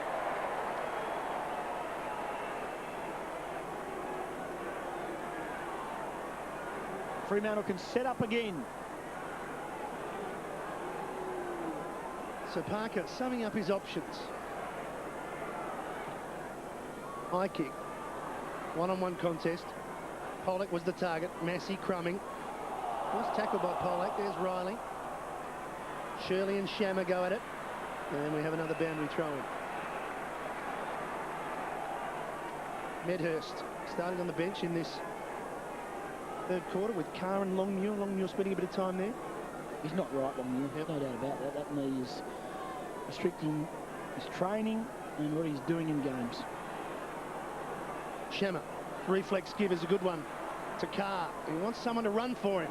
And the biggest man on the ground does. Sandilands has that for a pass. Well, he's showing him how to do it. McFarlane turns around and hits Pavlich. And the crowd in some voice for the first time tonight. Pavlich. And the quick give Just shows you how important it is to move the football quickly if you're going to beat a side like Adelaide, who are just fantastic at getting back in numbers. And all you need to do is quick handballs, play on just about at any opportunity you have. You need to play on against Adelaide. And here they are, shot on goal. Well, just what the Dockers would need. The first 2 goals of the second half, never in doubt. And they get it back.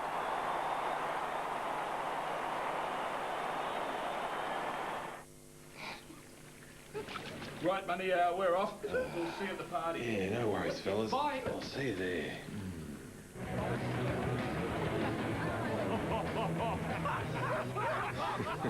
Clever, fellas. Very clever. I like a bloke who's man enough to wear pink. Come meet my friends. Sure. Cheers for the fashion tip, fellas. Classic. But the chant goes around Subiaco Oval, Freo, Freo. They kicked the last 2 of the game, both in this third quarter. But Adelaide again get the centre clearance. Goodwin sinks the left boot. Johnson in good position for Fremantle. Biglands provides a good contest. Ball goes to ground. Bode squeezes it out. There's Rashudo, strong tackle, forces the turnover. The tackle from Grover, the ball to Mundy. Hand pass not great. Bell's got problems. Tries to fend off on Riley. Does well. Disposes. The look away hand pass from Grover. Down the line to Shammer. Carr back to Shammer. Possession 21. Does he stay in? Doesn't get it. No, he's over the line with a throw in. Right underneath the scoreboard. Byron Shammer 20 disposals. Bell 17.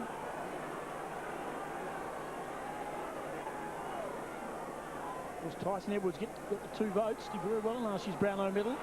Not playing tonight. Black. Bassett did well. Well done, McGregor. Held Pavlich away, and Bassett took the mark. Doughty almost run down. Terrific chase by Farmer, but the Crows always cool. John Cock. Got it over to Massey. He wants Shirley. Strong overhead. Done a good job defensively in the midfield for Adelaide. We'll shoot over the target. Got him. Almost. Grover, second attempt. 1-on-1, Van Berlo and Mundy. 2 youngsters go at it. Mundy searching for the boundary line. Not out yet. Stands in the tackle and smart enough to get it over the line. And the man that ran 3rd in the Rising Star last year. Possessions continue. There we go. Massey, Riley. Look at that. Perry. That's Adelaide's top 5. But good to see that with Edwards out and Goodwin being held, other players have come to the fore. We're seeing a great matchup here with Grover and Rashudo. They are going head to head. Just 2 great bulls. Fabulous to watch. Shammer leads the way for Fremantle with 20 possessions. Peter Bell, the skipper, on 18. Clark diving in and under. There goes Josh Carr trying to bullock his way through. Hayden, quick give to Mundy. It's tight. It's hard to get clear. It's going back and forth. Oh, he's just about to come out. And the umpire blew the whistle. Henschel on the bench at the moment. Skipworth and Knights haven't seen a lot of game time. And it's a bit of a stalemate at the moment, right on that forward 50. And we'll have another ball up.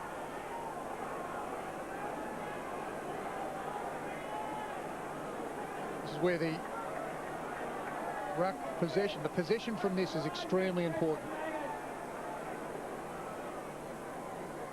Bode. Brute strength. Grover does well. Hazelby turns it over, comes back to Burton.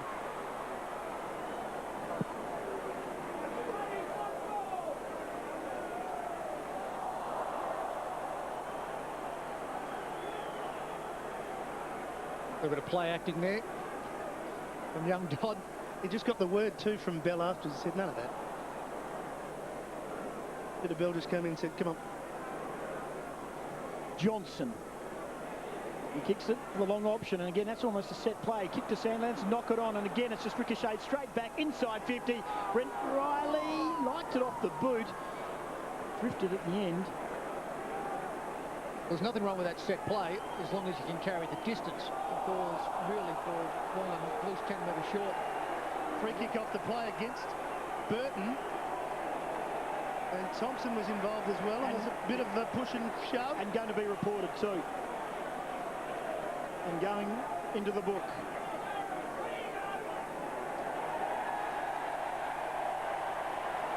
There's no doubt got a real talk up about this Fremantle.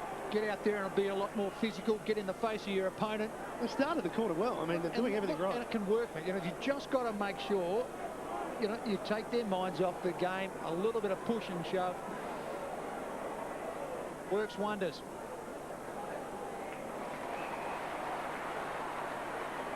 Polak has the footy. Sandlands has to mark. He's been paid. Chris Massey was outsized and wasn't happy with the umpire's decision. A couple of spearing passes from Sandlands now, and Matthew Carr has it. Too far out to score. He's 60 metres out. He'll kick long to the goal square. Pavlich will be the flyer. To take it, no. Johncock does well. Through traffic, Johncock. Excellent for Adelaide.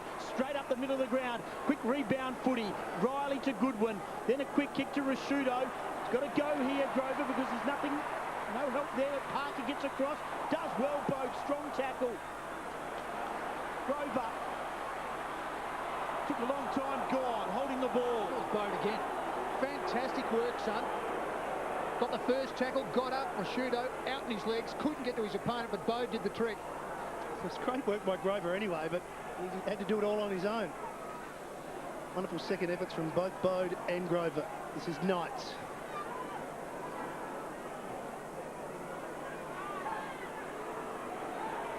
Biglands. He's got to beat two, and one of them is Hayden. He steps around, and Johnson will use Shammer. Don't want to kick two, though. That's why they're handballing. And they could run into trouble. Carr. Shirley. Quick give. Not a good kick, though. Catching. It's from Goodwin. The break is on from Fremantle. Crowley over the top. Two to pick from. One is Black. Crowley will get it back. Eventually to Bell. Open forward line for the Dockers. Polak the target. Presents well. In turn to the pocket. Not to be for Headland. Adelaide will work it out again. Nice smother, Polak. And can the Dockers generate something from the fact they have a boundary throw in just outside their forward 50? It's been good in this term, Graham Polak. And that's a nice smother. Here's some of the things he needs to work on. His second efforts, his discipline side of the game. Lovely tap from Longmuir. Releases McManus. Swings back onto his right. Short pass, Farmer. Just goes to 15 metres and Farmer lines up for number 3. He kicks it. The Dockers are back to within 2 goals. Robert Shirley behind play, hands on his head. Simon Goodwin looks like he's starting to suck it in as well. So too Graham Johncock. So might be some signs as Shirley's coming off the ground. Looks very fatigued. Doughty on.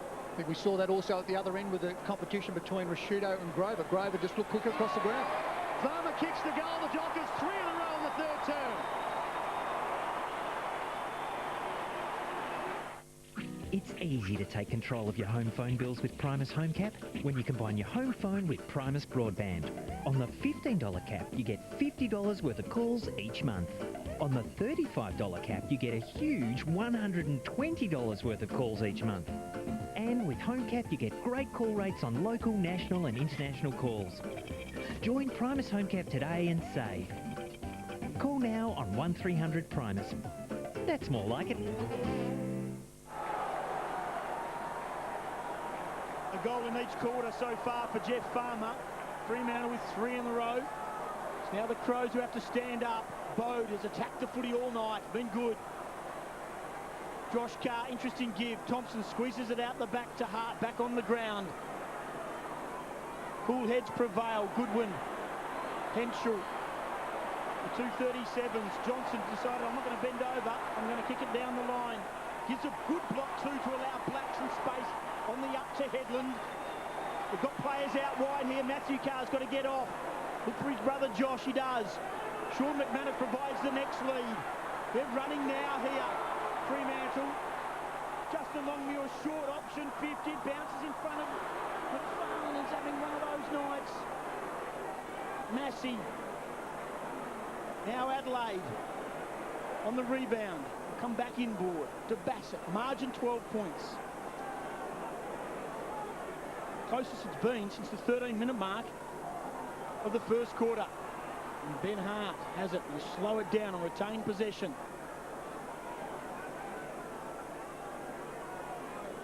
Adelaide really running out options up forward because they don't have the marking power.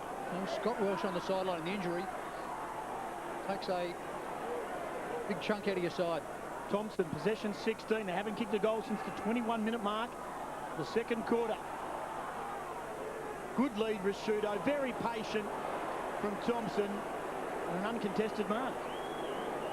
3 leads, Rashudo. Blocked every time he came out there. You could see Grover was with him. Expected Johnson to give him a hand.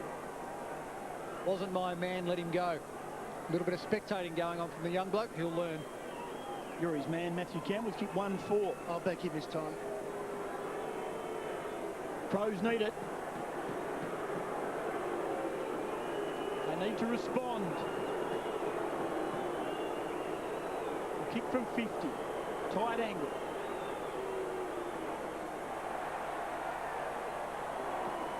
Just how well my punting's going at the moment, too. Can't even back one of the best kicks in the game. Medhurst on the bench, not too happy about being on the bench. He was preparing to come back out just when Jeffrey Farmer took that mark and kicked the goal. I thought he was being pretty handy. I mean, he was really working hard further up the ground. Shuto. 1 goal 5. See that very often. Mucking around with it here, the Dockers. Headland running in circles. Just enough measured pass to find Heath Black.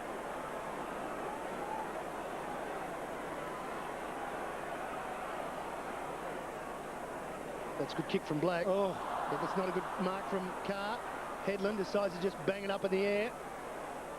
It falls for McManus. Clever, didn't take it. Free kick too high, and McManus did well in the end. Players free for him, and Headland has done well because he ran on. He's involved in all 3 contests there, Headland. That's 3 inside 50s in the last couple of minutes from Sean McManus. He's played on because he worked right around the mark and he's buggered it right up. And the umpire's gone down, completely floored by Polak. Just when he was about to blow the whistle, the umpire is down in a spot of bother. It's umpire Kieran Nichols. Now, he was the first umpire, if I remember rightly, who Todd Curley ran into to be the new rule about making contact with an umpire. I'm sure Todd Curley was Kieran Nichols from my reckoning, and whack, smack in the back, free kick. No one blew the whistle on that occasion. That's what's happened here. No one blew a whistle to give a free kick against Headland for holding the ball, I'm sure. He was about to, though. Surely that's holding the ball. It's now just signalled. It's now just signalled. Yeah. Des Headland has had the ball twice just on his forward 50. He's 0 for 2 and doing anything useful. I wonder what that means for Matthew Carr. That's pretty heavy contact. Was it Carr or Pollock? I thought it was Matthew Carr. Matthew Carr. I'd like to see the replay. Let's get back to the action with Ben Hart. Chipping through the middle. Wanted John Cock, but Thompson arrives in time. Again to John Cock. And then all of a sudden, Adelaide, players running free. As if the Dockers are just sort of stymied for a minute. They've just sort of, what's going on? Well, they lost a bit of the momentum. Just came out with a heap of fire at Fremantle. Just that flame is starting to flicker. Yeah, Skipworth. Back to Bassett. Adelaide are trying to take the sting out of the game, though, aren't they? And again, Masters out of tempo football. Got a loose man here, though. He can go. Doesn't want to, not just yet. Ben Hart waiting. Rashudo. Grover right with him again. It has been a great battle to watch. Longmuir, that's not your go. Bell. Boat again. Huh. Yeah, working hard inside his forward 50. Boundary throw in, just under 6 minutes remaining. The Dockers have won this quarter, but they lead by 13 points. Shammer and Bell leading the way as far as possession's concerned. Riley and Johncock from Adelaide. McManus. Hayden, taken high. And no free kick. They win it out anyway. Matthew Carr. Push underneath. Should be against Burton. Nose. The umpire again put the whistle to the mouth. Didn't blow it. Dogs outnumbered. Burton on report. Good work from Dodd. Put the pressure on.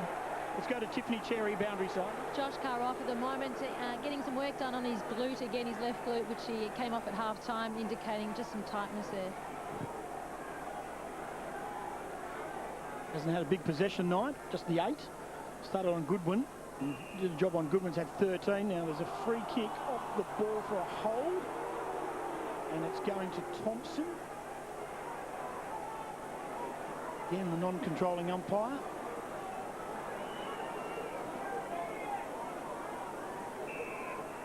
There's Doughty. Thompson comes off, Riley on. So they regain their composure, the Adelaide Crows.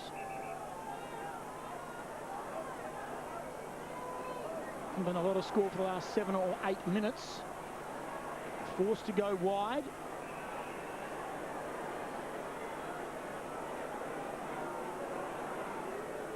Every Fremantle Dockers player forward of the play from where this ball is.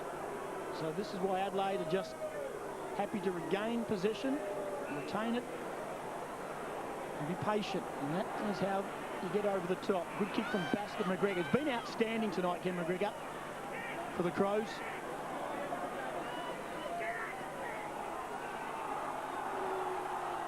Now he's called to play on. He just goes back.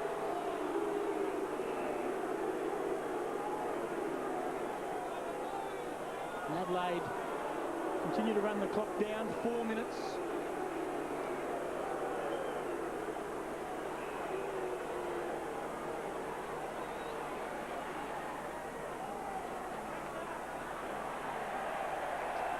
Now Fremantle have a chance, Peter Wilson. In that situation, were you happy with the way Fremantle played that, or would you like to see them get up on their man, make it a man-to-man contest? I'd like to see a man-to-man contest and play a game of Australian rules football to keep you off, not get confused. I watched a game, Western Bulldogs, Geelong, and thought it was absolutely fantastic. If you hadn't been to the football before, if you'd been to that game at Telstra Dome, and then came and watched this, you wouldn't think it's the same code. Harsh but fair. Inside the last 4 minutes, and the Crows still lead, but they haven't kicked a goal in this term. McLeod is just paddling it forward. Love it when you get feisty. It's almost like you need an offside rule, Tim, or something, because it's hideous. Enough to send him into the bar. Medhurst watching on as Longmuir hacks it out of midair. Shammer not going far. Goodwin pushes off and releases Bassett. And measures it nicely to Burton, and Burton wants to mark it just outside the forward 50. Kicked 5 goals, 3 last week. Has a PB of 6 goals, 1. You think a little bit too far out of his range if he's got a bit of a sore hamstring? Not sure if he covered the distance here. What do you think, Tim? Now Paul Meadows comes on and looks very dejected about coming on for Edlund. No, I like him. His personal best is 6'2", I should say, on this very ground. He likes it, and he's got another one. We're here in Melbourne to relive a classic footy moment that has it all. Who else could give us all this? Who else but the maestro? Hey, James Hurd. Hey, guys. All right, so it's Essendon 131, West Coast 131. 30 minutes and 48 seconds gone. I'm right on the ball up and it's on. He's got it. Hey, maybe you're the umpire. I'm not the umpire, I'm bully. Bully hits it at the head. Wait, the fairy tale's complete. James Hurd, you are a yes. Yes. Give it a hug.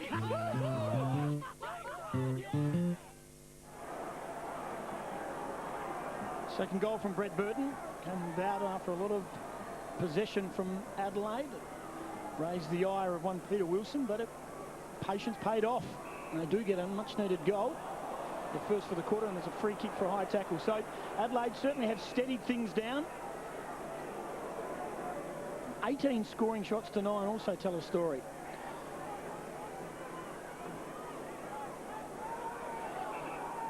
And inside 50s are almost the same, 29-30 in favour of Adelaide. So they're getting value for money. Fremantle He's struggling. Jeff Farmer off, Headland on, and Perry bounced off his chest, but he's just got time to go back and get it. Tackled by Johnson. The tackle lingered. The ball was on the ground. Riley.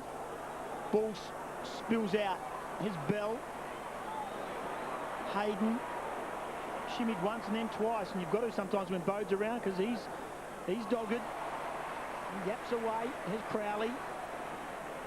Carr can get it and go. Matthew Carr. There's nothing inside the forward 50. Medhurst demanded the footy back on the ground for the first time. Pavage provides the lead and misses that one and then turns it over. John Cock making go here. McLeod, Riley down the line, and Adelaide can set up again. Inside 90 seconds to go, and it's the Crows by 19 points. And they've just played tempo footy here once again. And they do this, they just sense it and do it of their own volition. Lovely pickup by the Birdman. Hooking it round forward. Skipworth. Got to beat Shammer. Lovely tackle. Just put it on the ground. Play on the call. Still alive for the Adelaide Crows. No, boundary throw in. Minute. Just over a minute to go. Third quarter. Farmer having a rest. He's kicked 3 goals for the Dockers. Half. He's kicked 3 goals for the Dockers. Half. They're 6. 7 of 12 last season. So far, 1 and zip. But they've got some work to do to keep that record intact for 2006. Scooping it out and doing well with Sandilands. Shammer another disposal. Likewise, Bell. And the skipper's away. He's got no one to kick to. Look out. In trouble. And Adelaide should score here. They're on the rebound. Bode. Take your pick. Who does he want to give it to? Inside. Riley. Usually a good finisher, but that's the second time in this quarter that he's missed. And he gets a quick chat from Roger Hayden, but an opportunity gone begging for the Crows. Outside of the tempo football they play, Matty, they do that very well, Adelaide. They do chase very hard from behind. Yep. Fremantle gettable every time. They just don't have an awareness sometimes. I would suggest it needs to be a little bit more talk in their ranks. Crows 1 goal 4 for the term. Just a couple of opportunities, but they may get one more before three-quarter time as Brett Burton, 60 metres from goal, takes the mark. Creeping round, he's told to play on. High ball, top of the square. Numbers favouring the Dockers. 3-on-1 almost, and Crowley, Dodd, I should say, came in, took the mark. Will the clock beat the Dockers on the rebound? Or can the Crows get one last shot at it? What was he thinking? Shirley takes the mark, slides it across, and Doughty will have a shot after the siren. Game number 80 for Michael Doughty, 21 goals in his career, hasn't scored so far this season. And this, I mean, they led by 28 points at half-time. The margin is now 20. After all their work early, if it's 26, it's a waste of a quarter almost. There was an interesting stat came out prior to this game that Fremantle were the only team not to have given a direct clanger by kicking their defensive 50 this year. I'm not too sure if that was correct. They certainly have made up for it tonight. So Doughty, a crucial kick for the Crows. Not enough. No score. The contract at halftime was 28 points for the Dockers. They've edged it back. They kicked the first 3 goals of that term. But Adelaide steadied by just steadying the tempo of the quarter. They're still in at Fremantle. They're only trained by 20 points. But goals have been hard to come by tonight. We'll take our final break here from Subiaco. Saturday night football. The Adelaide Crows lead by 20 points.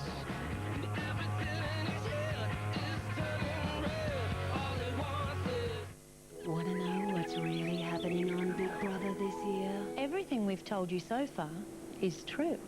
You will have more power than ever before. True. Something they can't see will drive them crazy. True. But 7:30 Sunday. Big Brother will truly shock you with a world first. The truth will be revealed 7:30 Sunday on 10. Can you handle the truth? Beat the price rise. See Australia's biggest range of wood heaters and gas log fires all under one roof at the ultimate Beat the Price Rise sale. Buy direct from the factory and save this weekend with no deposit, 2 years interest free. Ultimate, leading the world in heating technology. The Stratco Outback, a place to relax and enjoy your own backyard or entertain family and friends. As a stylish and affordable addition, The Stratco Outback Veranda Patio will improve the look and value of your home. So, for a complete lifestyle solution designed to your individual needs, contact Stratco or an authorised veranda patio dealer and start enjoying life out back. What you need today.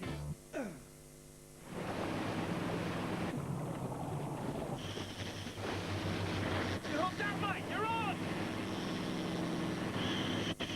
There are some things you just wouldn't miss. Like Falcon SR for only $33,490 with $7,000 worth of special extras. There's alloy wheels, sports suspension and sports trim. Plus lots more for a very special $33,490. But only for a limited time at participating Ford dealers. You'd have to go a long way to find anything more delicious than a Red Rooster strip sub.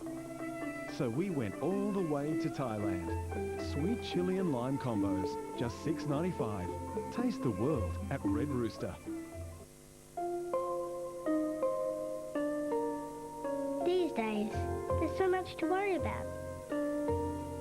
Do you have enough? Is it better over there? What if? It can mean you're living scared. MLC believes to make the most of tomorrow, simply make the most of what you got today.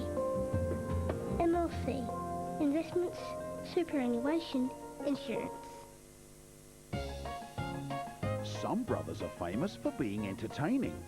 We're famous for huge catalogue sales, with specials like BB cans, $37.99 for a carton of 30, with a bonus long neck. Buy any 2 bottles of Bailey's, Smirnoff, Black Douglas or Cougar Bourbon for $50. Or choose from the Berry 5-litre cask range, just $18 a twin pack. Booze Brothers, we know booze. The 2006 Toyota AFL Premiership season. Proudly brought to you by our broadcast partners. Toyota. Footy. Oh, what a feeling. Bundaberg Rum. Classic. Bunnings Warehouse, where lowest prices are just the beginning. And the Primus 10th birthday celebrations.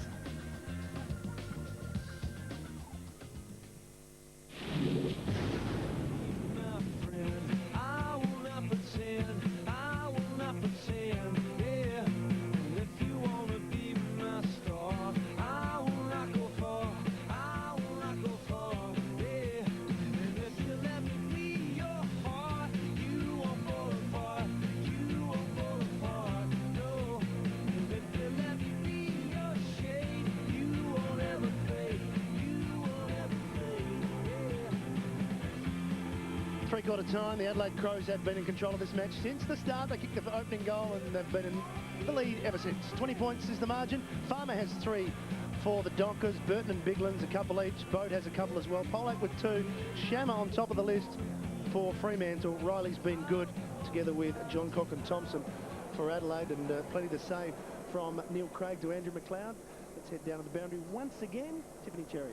Well, as you just saw there, Neil Craig having a really strong word to his players. Obviously, McLeod just then, but yeah, he really laid down the law to his players after they kicked just 1 goal 4 in that third quarter. Well, Harvey, his words were pretty simple to the Fremantle defenders. Don't stuff around with the ball. Just kick it and get it out of there. And we saw an incident where one of the umpires went down behind play. Actually, sorry, he was actually knocked by Matthew Carr. The word from the umpires at this point in time officially is they have to go and have a look at the vision and decide what to do from there. And just confirming that is report there, Burton reporting on Dodd. Thanks, Tiff. Time to quickly check the score from the game at the Gabba. Richmond and the Lions. If you don't want to know the score, look away now.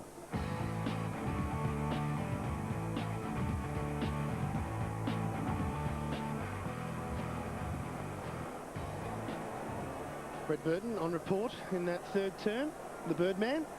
But it's all ahead for the Fremantle Dockers. Can Adelaide continue their good form with their 3rd win of the season after a month on the road, 4 games in 4 different states? Will they run out of gas, Matthew, is probably what you're asking. And I don't think so. They're very well prepared. Well, they certainly are. For Fremantle to get back in it, I think it's play on at all costs and kick the ball long. They've got to take some risks.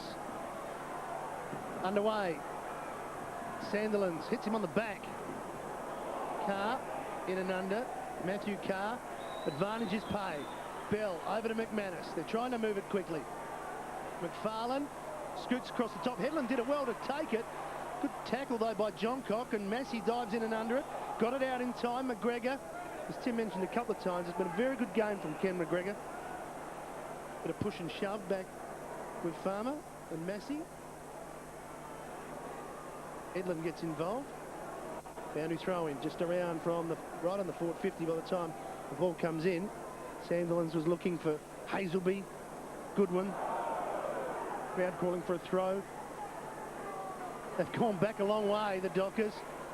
They haven't got clear yet. Carr busts through. Mundy stepping. Gave it to Headland, who was hot, but he got free. He got cold all of a sudden. Nice finish. And quick by hand. Quick movement of the football. Oh, Medhurst off the ground again. Thought he was okay. I'm a bit surprised, but I just think that he did come on dejected, and you pointed that out. When he did come on, his body language was ordinary. Might be a small dummy spit, and he's probably been penalised for it. McFarlane hasn't had a good night, and it continues, but the ball's still in play. Big leap over the top. It was Polak, McGregor, Hart, ricocheted ball. 3 Crows in there, one of them Massey. Ricochets again, good pressure by Crowley. Reminiscent of the game here last night in the Super 14. It was a rolling maul, Tim. Yes, it was very exciting tonight. There's been a bit of a struggle at Adelaide of doing the job by 20 points. Medhurst again on the bench. Paul Hazeby's not right, no doubt about that. Just 5 disposals. They've done a pretty good job on him, but he's still struggling. Josh Carr took a long time to get rid of it. Well done, Thompson. Hawks. He's flying back out. Carr. Another ball up. And Hazelby, you're right, Tim. He always suffers from. He's got back like a back problem. It's a bit of a nerve irritant. It's been very, very hard. Yeah, umpires getting smashed from pillar to post. Unlucky, Green, especially on a race course. There is McLeod. Quick kick. Hiley.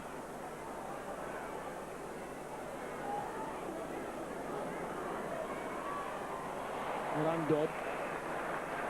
Committed to the footy.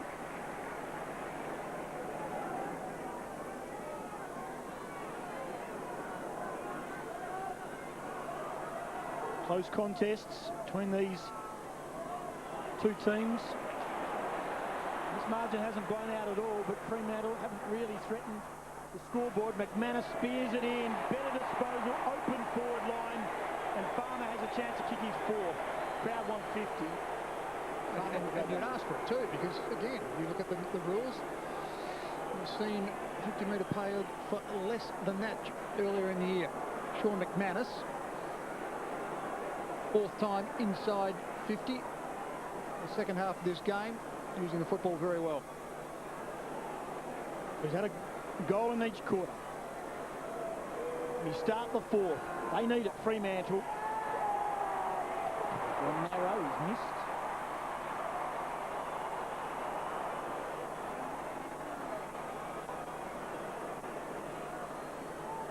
Thompson, the recipient of the kick in, and the Dockers are to win this game and come from behind. They have to make the most of every opportunity. 3-3 and a score of 6-4. Thompson's mucked it up, but he's got the cool Ben Hart right next to him and kicks it long. Here comes Perry. And great courage shown by McFarlane. He's flat on the ground after Perry came. Perry's done his knee, I think, there. He has come in. Here's the replay. Ooh, and that would have hurt both players. Perry yet to get up, McFarlane. He's heading off. Back with the action. McGregor takes the mark where McFarlane might have been. He's seriously hurt that knee, I think. If not his leg. McFarlane's got a very sore back or some ribs. He's off. Perry's still down. Ball with Adelaide as they break from their defensive 50. They've turned it over again. Perry's in trouble. Called for the stretch. Umpire hasn't seen it yet. And the cart is on the ground while the game's still going. They brought the motorised cart on while the game's still in play. And something better, if they could get a score, they get a goal. Or is it touched? Umpire's going to signal a goal. Dockers are still in it. A hard-earned thirst needs a big cold beer. And the best cold beer goes hand in hand with the greatest sporting apparatus ever invented, the remote control.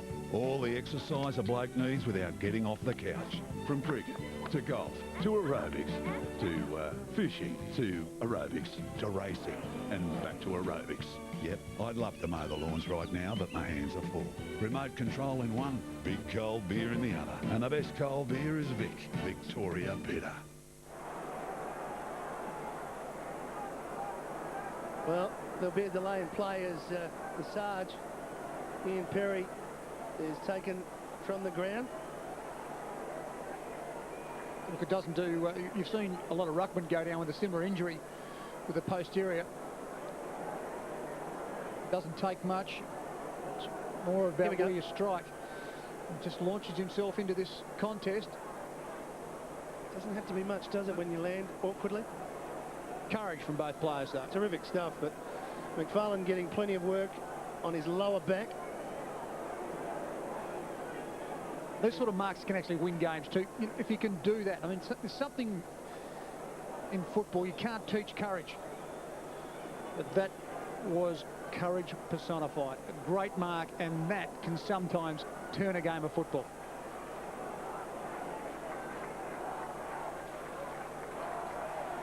McFarlane's up and going. Biglands comes on for Matthew Clark, and Ian Perry still yet to leave the arena. Out of the blocks, he was quick off the line, wasn't he? You wouldn't want to be getting him on the highway. He was on. The young bloke driving the cart. It's a serious thing, though, because he was on before the umpires had signalled any stop for play, so he was actually on the ground while the ball was moving. Could have easily come back. Could have been all sorts of problems.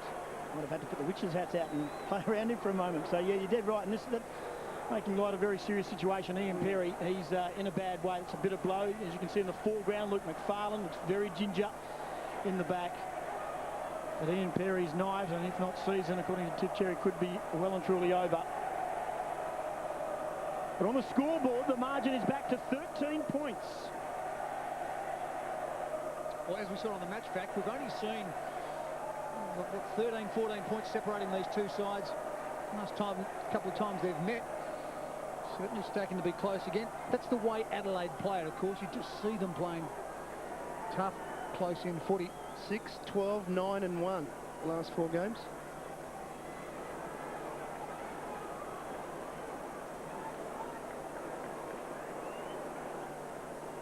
Say that Fremantle had the edge when it comes to height on the park. Tiffany Cherry, boundary side. McFarlane just trying to get some movement into his back there, which is obviously a bad corky, but I don't think he's going to come back on. And they're working him up and down the boundary line. So margin 13 points. Long stoppage in play. Who's going to respond quickest? Josh Carr, quick kick. Ben Hart attacks the footy. Throws it on the boot, but Mundy's back there for Fremantle. Does the ball sit for him? Brett Burton coming one way, went straight past the footy. Both players did, in fact. Well, the throw in. Yeah, Fremantle camped inside there, forward 50. The last 6 entries into the danger zone from the Fremantle Dockers. Plenty of time. Sandlands took it out of the air, so had to dispose of quickly. Matthew Carr, last goal kicker. Fremantle's working very hard now to get their forward line reasonably open. With Polak and Farmer inside the forward 50. They're moving everybody up further up the ground. In comparison to Adelaide, who have got 4 players inside their forward 50. Bounce favours Biglands. Comes out though to Josh Carr. McManus running well for him. Wobbles it forward. Tough one for Pavlich to mark. Hart clears for the Crows, 1-on-1. Shammer and Bode. It spills over the back. Chance for Adelaide, but Johnson there first for the Crows. Looks up, no one to kick to. McManus has got to beat 2. And he won't beat Thompson. Strong hands. Very good mark in front.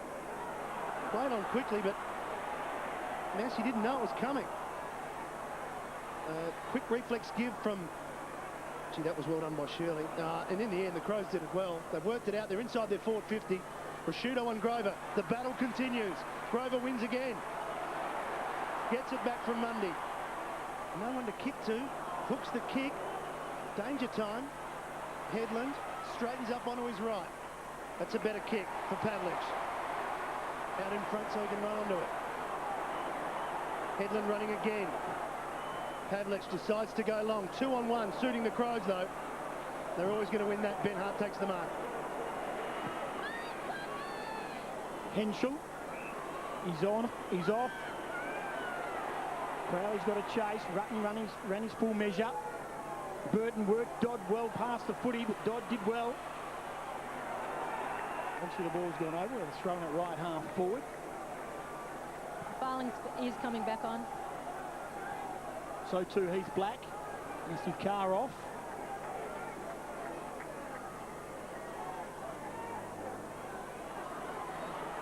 Hazelby, just the 6 touches. Good strong tackle. Ball spills to Goodwin. Spiral punt inside 50. Shammer front spot. Here's the dangerous Rashudo. Wearing in close. Here's Burton. Throws it on the boot. Get enough on it. He does. He makes the distance no problem. Doesn't bend it back far enough. Has been a fantastic battle between Grover and Rashudo. Probably the highlight so far of the matchups. Yep. Who do you give the points to? Oh, look, I guess if Rashudo was kicking straight, you'd go Rashudo, but at the moment I'd be going Anthony Grover. Look, they've both got the points in. He's got 5 of them. If anyone's ever played down back, that goes to Grover. The leading goal kicker of the competition's got 1 goal. He should have more. Doesn't matter. He's not thinking right because of Grover. You blokes never played down back. McGregor, short, cutting in Johnson. One of the few mistakes Ken McGregor's made. Got to move it quick, son. Yeah, well, his man took off Pavlich and Johnson didn't spot him. In the middle, Carr. Josh Carr just standing, waiting. Pavlich now. Longmuir's come onto the ground. Black ran into his space. Yeah, he did. He dragged McGregor over to him. Still on his own, though, Longmuir. Where's Pavlich going? Very long. All Crows, though. Big leap over the top, Biglands. His last 2 entries, Pavlich, have been ordinary. Well, they've been the wrong decision, haven't He's they? had Longmuir on his... had options on both sides of the ground. Just didn't get it inside their vision. McLeod just shorts to Bassett. And again, the Crows want to control the football. They don't want to give it up. They've got the lead. Even though there's 12.5 minutes remaining, they will work the clock nicely. 14-point margin will be plenty for them. Ken McGregor, mark number 8.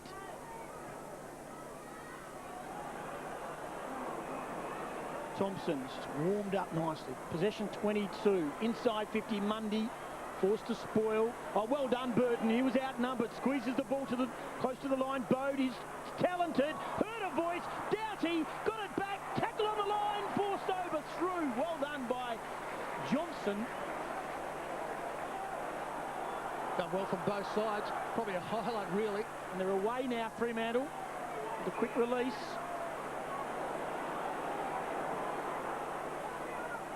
Adelaide work it back. Little 1-2. Now will Black take on Hart? Goes with the left. Inside 50. McFarlane needed that like a hole in the head. Another whack in the back. Here's McLeod on the boundary line. Kicks long to get it out of trouble. Mundy forced to spoil. No, he goes to the grab over the top of Riley. Gee, you can play. Hazelby.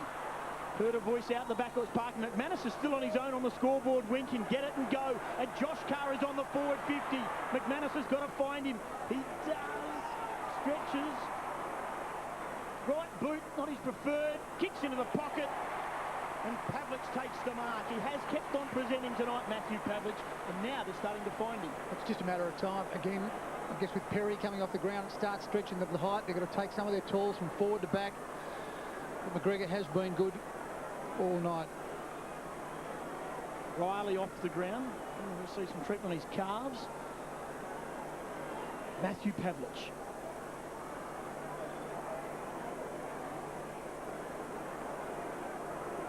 Kick 1. 35,000. They're hushed. They need it. He provides it. The margin back to 9 points. You'd have to go a long way to find anything more delicious than a Red Rooster strip sub. So we went all the way to Thailand. Sweet chili and lime combos, just $6.95. Taste the world at Red Rooster. Hey boys, wish shaving could be a more stimulating experience? Your wish is granted. New Chic Quattro Energy.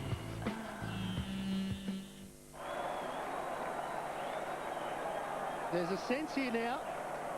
Just the 9 points. Still 10.5 minutes remaining. It was 7-7 to 3-3 at half-time, so 1-6 to 5-1. Searching for a free kick, none forthcoming. Massey, the clearance for the Crows. Thompson leading Parker. Got to call out the back. Goodwin, McManus. Goodwin kept his feet nicely. Inboard, Shirley. Doughty, this is promising for Adelaide. Low ball. Burton couldn't take it. Dodd, was he legged? The crowd wanted a free kick. It's a live ball. Skipworth. Round the corner. Down he goes. Shirley, it's tough and it's hard. There's a whistle on play and it's coming back. That was the umpire who called that from the middle of the ground. There was a high tackle. It was definitely there. Yep. So Adelaide free kick. Parker with his arm out. It was an old-fashioned coat hanger. Skipworth it is. Here we see. And he's going to go all the way back to Ben Hart inside the centre square. Has time. Measures the kick. Bode. Johnson. Crows are in if they can hit it forward. Johnson again. Out the back, Henschel. Off the side of the boot. It's not bad. It's going to the goal square. And it's just rushed through for a behind. Biglands was the man almost in the right spot for the Crows. Still plenty of time, and it's a 10-point game here at Subiaco's Saturday Night Football. The quick release by the Dockers as Heath Black got there. Yes, just touched it. Just got there. 10 points to margin. The Crows led all night.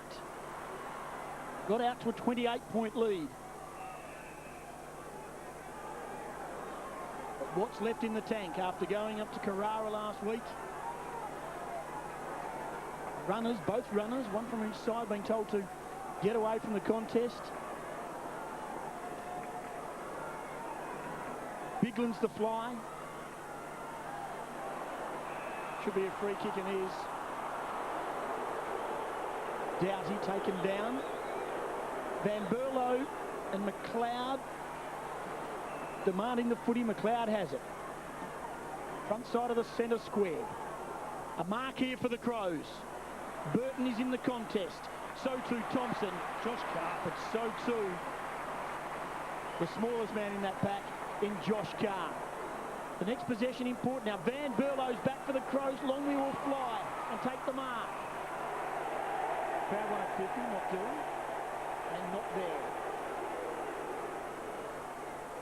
Shammer to Johnson. His disposal's been a worry tonight. Shammer working hard. This will be possession 29. Terrible. Goodwin. Quick kick. Will they be punished on the turnover from that Byron Shammer mistake? Bode. From 65 will load it up. Henschel, he's got size. Bell always had a problem. Bell was held and will get a free kick.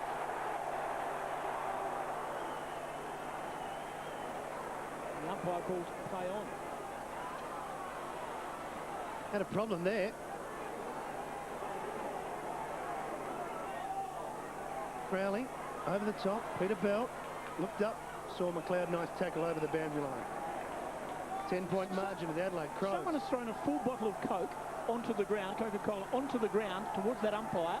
They just picked it up now. It's been handed back to a security guard. A full bottle of Coke thrown from the crowd towards the umpire. There's a very good, simple way. Find out how he did, and you should just put him in a paddy wagon and get rid of it. I'm not even going to dignify it. They're talking about. Well, maybe that's embarrassing. Or maybe the security could actually face the crowd rather than watch the game. Let's get back to the game. And it's the long ball from Black. Headland was in front. The spoil was good. Carr's going to be run down. John Cock looks up. He's got Henschel on his own. Open forward line, the Crows. Here comes Rashudo. Decides the other option in Burton's a better one. Lovely spoil from Dodd. Then bangs it back, but Adelaide have numbers. Burton, outside his 50, open goal square. Hooks towards the front. Parker, the resolute defender, hits the boundary line well.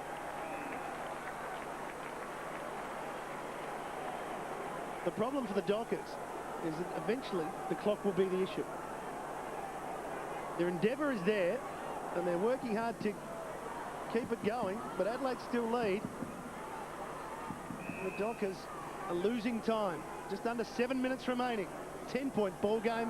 One team will consolidate with 3 wins from their first 4 games. Shammer's had plenty of it tonight. Chance for Adelaide inside their forward 50. Shammer just got it up to Carr, and Hazelby and Bell sorted out. To Carr, they're sharing it. And they've managed to just give themselves a bit of breathing space. Ball up towards the centre wing. Again, just coming about from the pure never say die attitude from the Adelaide forwards. They just keep putting that little bit of pressure on. McManus, third man up.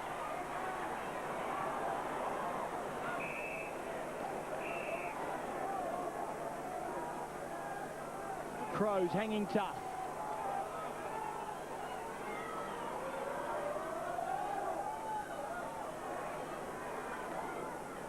Then Burlow gets rid of Carr. Bell to Black. Polak wanting front spot. Again, the Crows in the right place to fall of the ball from the marking contest. Knight's received from Johncock to McLeod. Well, everyone else looks anchored to the ground. McLeod providing plenty of run. Henshaw, is he paid? No. Unlucky. Bell goes to ground. Johnson keeps it in. It's still in close to the boundary line. Boundary umpire says it's out. With a throw in between right half forward and right centre wing. Adelaide doing a lot of the tackling. Johncock, how good is he front and centre? He just reads it off hands superbly. Josh Carr. There is your rolling maul. Sure, McManus has thrown the flag high for his team again tonight, having a great season. He certainly is.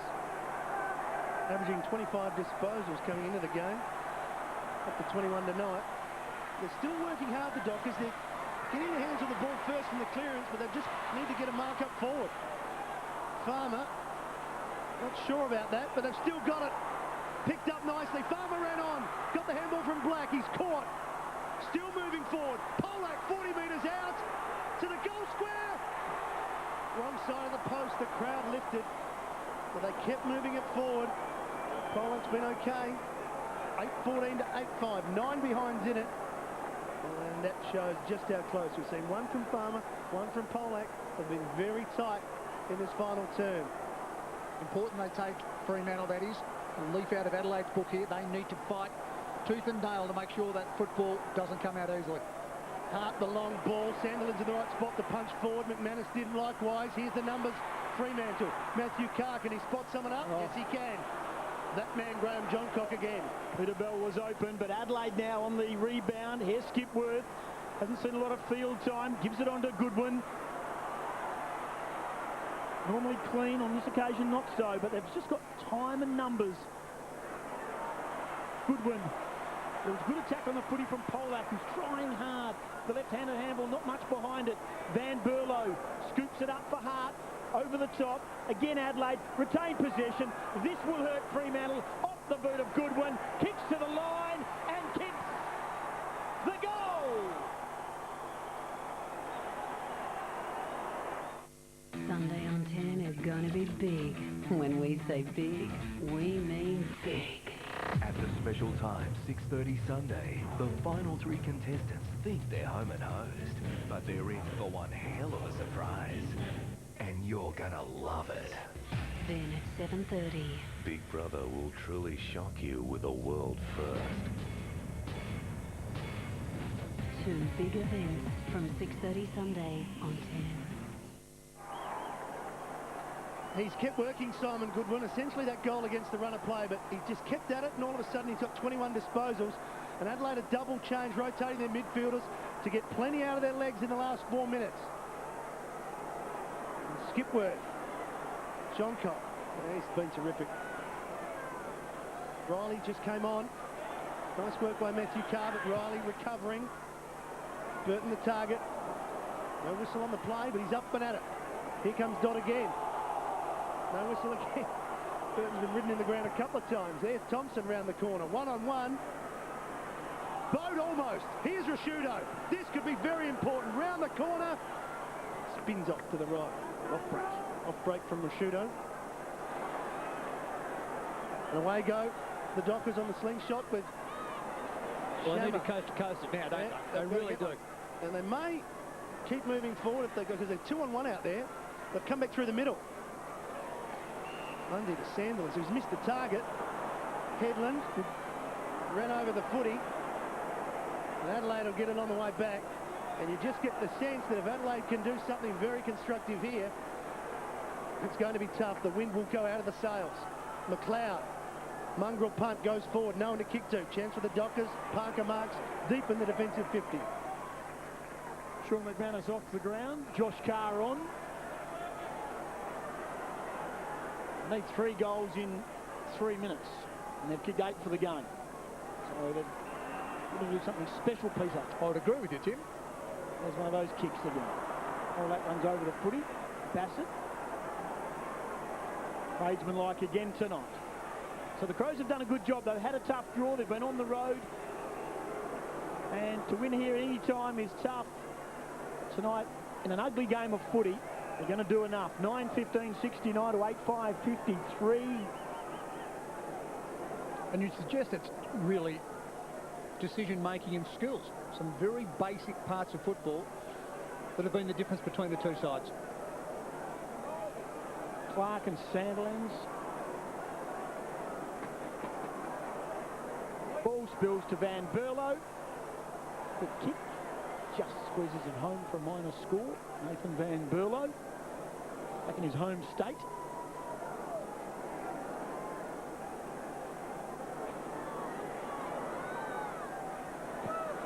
Crowd's on the way to get the train back home.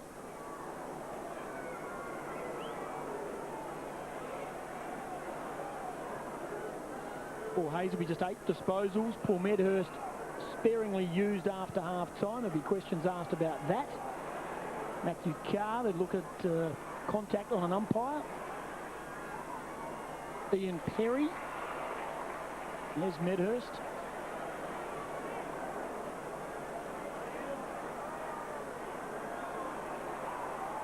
Play the percentages, Graham John Cock. Ian Perry's knee, free kick. Fremantle free kick to Pollard. When they get a run on, and again, Polak is very good now. I guess with McFarlane off, he's been the target. And on screen has been electric to watch tonight, Graham Johncock. Hazelby off the ground.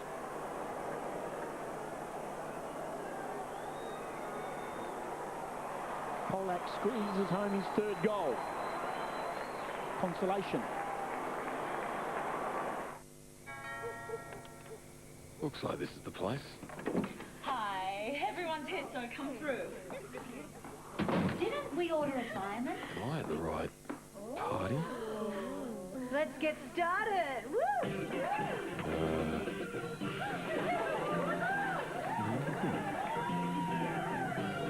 What's happened to Bundy? Take your stuff off! Sure.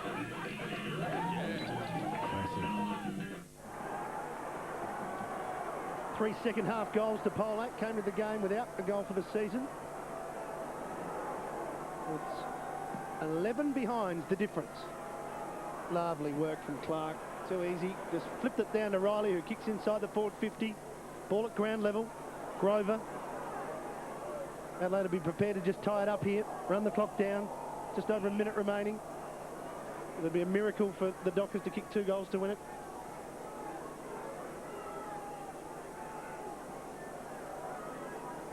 Right on the forward 50 for Adelaide. Not a good bounce. It favours Carr. Sandilands shoulders his arms. Black. Shammer over the top. Ben Hart. Good spoil. And Adelaide will have enough numbers here. McLeod. High. Tough one to mark. Mundy goes back and spoils well. Another polished game from the youngster. So inside the final minute. The Adelaide Crows. Free kick.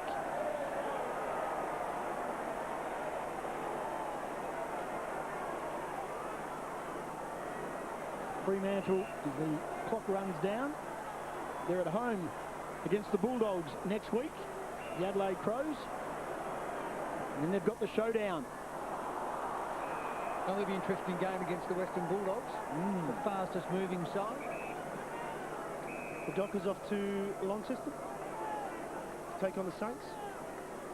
They are. They haven't won down there. And they played Hawthorn down there in round 1. And the shutters are up. So they win by 11 points.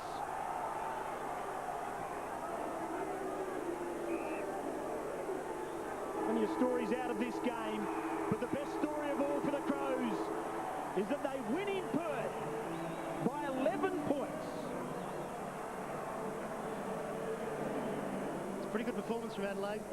Tough start to the year, as we mentioned a couple of times, having to travel to Melbourne, to Carrara, and now here to Subiaco. Just lost the one game to the West Coast Eagles, a game they could have easily have won, and they are on form. We know they're a good side and they're expected to be in the top 4. They're certainly doing everything right at the moment. Well, they certainly have their frequent flyer points would be up, Matthew. They have been around the countryside. They have done a wonderful job about it. They're a very well-drilled side. I mean, the way they slow this game down. Mark Rasciuto didn't have his kicking boots on today. I was backing him all night to kick some goals, but he kicked 1 goal 6. Here he is with Tiff. Well, Mark, you guys pride yourselves on winning away. Your 3 wins so far this season have all come on the road. Yeah, it was a tough first month. I'm glad it's over. To get a big deck like today didn't make it any easier either, but we got off to a good start and then held them off in the end. We hear you guys will use humidifiers on the plane on the way home and overhead. How much is that going to help you to recover? Oh, you don't know. Look, probably might be 1%, might be 0.5%, but everything helps, I guess, when it's pretty tough. So we keep trying to do new things and keep trying to improve, and I'm just happy we won in the end too. Now you started $7 and fourth favourite for the Coleman medal tonight. Do you think it may have gone out a little bit with kicking 1-6? Yeah, I'm certainly going to have to get it a bit sharper if I'm going to win that, but I enjoy playing up forward. I played there as a junior, and at the moment I'll probably play there for a while. When do you think, because Neil has flagged that you will move into the midfield when your fitness gets better, when do you think that'll be? Oh, well, she'll hopefully be back in the next few weeks, so didn't help with the Imperi going down today. I'm not sure how bad that is, but doesn't matter where I play in the midfield or up forward. And a few concerns, as you just said, with Perry and obviously Burton on report, heading towards a home game against the top side. Yeah, the Bullies are in good form. I think Bert should get off. I'm not sure about Imperi yet, but we just have to see how we go and take whatever chances we get. It was a great win. Well done. Thanks, Steve. The skipper in game number 290. He's got plenty of football left. He's still only 30 years old, and as he said, it could be up forward, could be in the midfield, but it will be for a very good team. Bit of a concern the way Fremantle came off that ground as a group. They walked down individually. Sean McManus went down well ahead of the group. I don't know. A few questions there. Well, they've got a tough game next week, and Adelaide are back home, and they'll enjoy it. They've enjoyed being at Subiaco for their 3rd win against Fremantle. We shall take a break. Adelaide, victors by 11 points.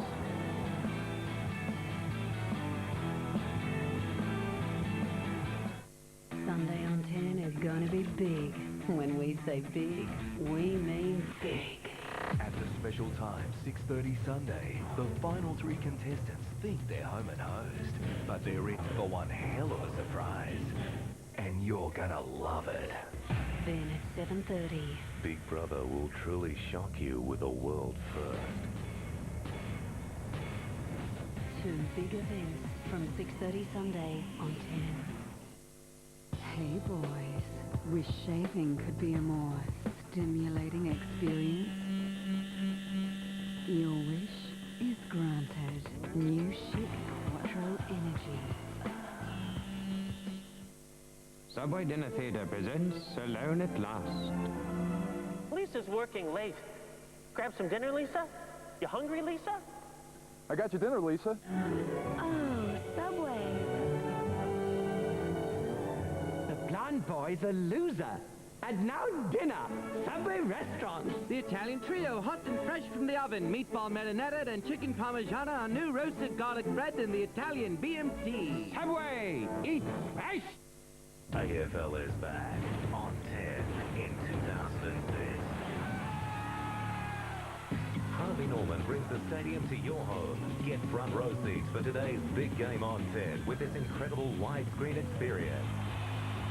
Get yourself into the thrilling live atmosphere of Panasonic's widescreen plasma TVs and home theatre systems. Grab a winning deal today from Harvey Norman. AFL on 10. Seriously.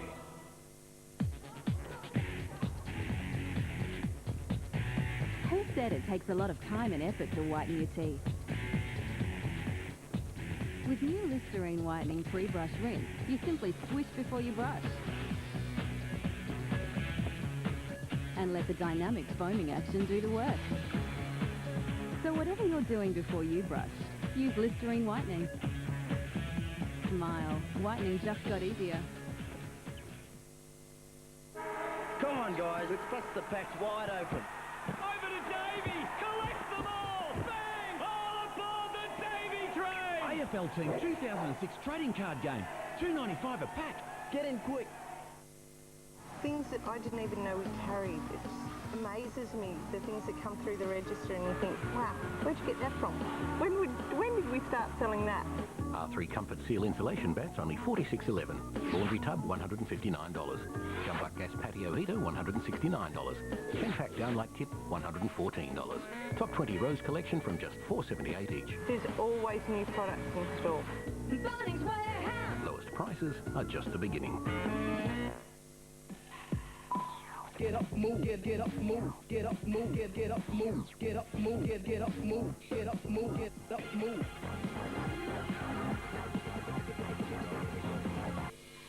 Get up, move, get up, move, get up, move, get up, move, get up, move, get up. Toyota Hilux 4x2 action utility vehicle with a powerful 175 kilowatt 4-litre VVTi V6. You'll be counting down every second till the weekend.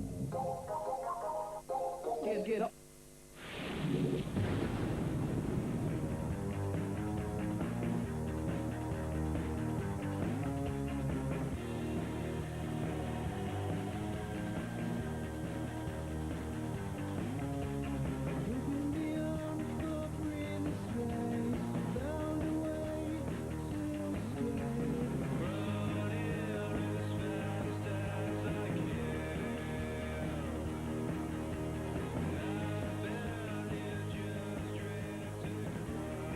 Full time on Saturday Night Football as we take a look at the quarter-by-quarter scores. It was the opening 3 goals for the Adelaide Crows, and in a low-scoring night like that, that proved the difference. 28 points was the margin at half-time. The Dockers got back into the game, kicking 6 second-half goals. Adelaide only managed 2, but in the end, they had too much of the ball up forward, winning by the, 11-point margin, 11 behinds for the Adelaide Crows. Fremantle, Farmer got 3, Polak got 3, so they had a couple of options, but not enough up forward. And Adelaide, Burton, Bigland and Bode, the 3 Bs, picked up 2 goals each for the Crows. And I guess that is the tale of the...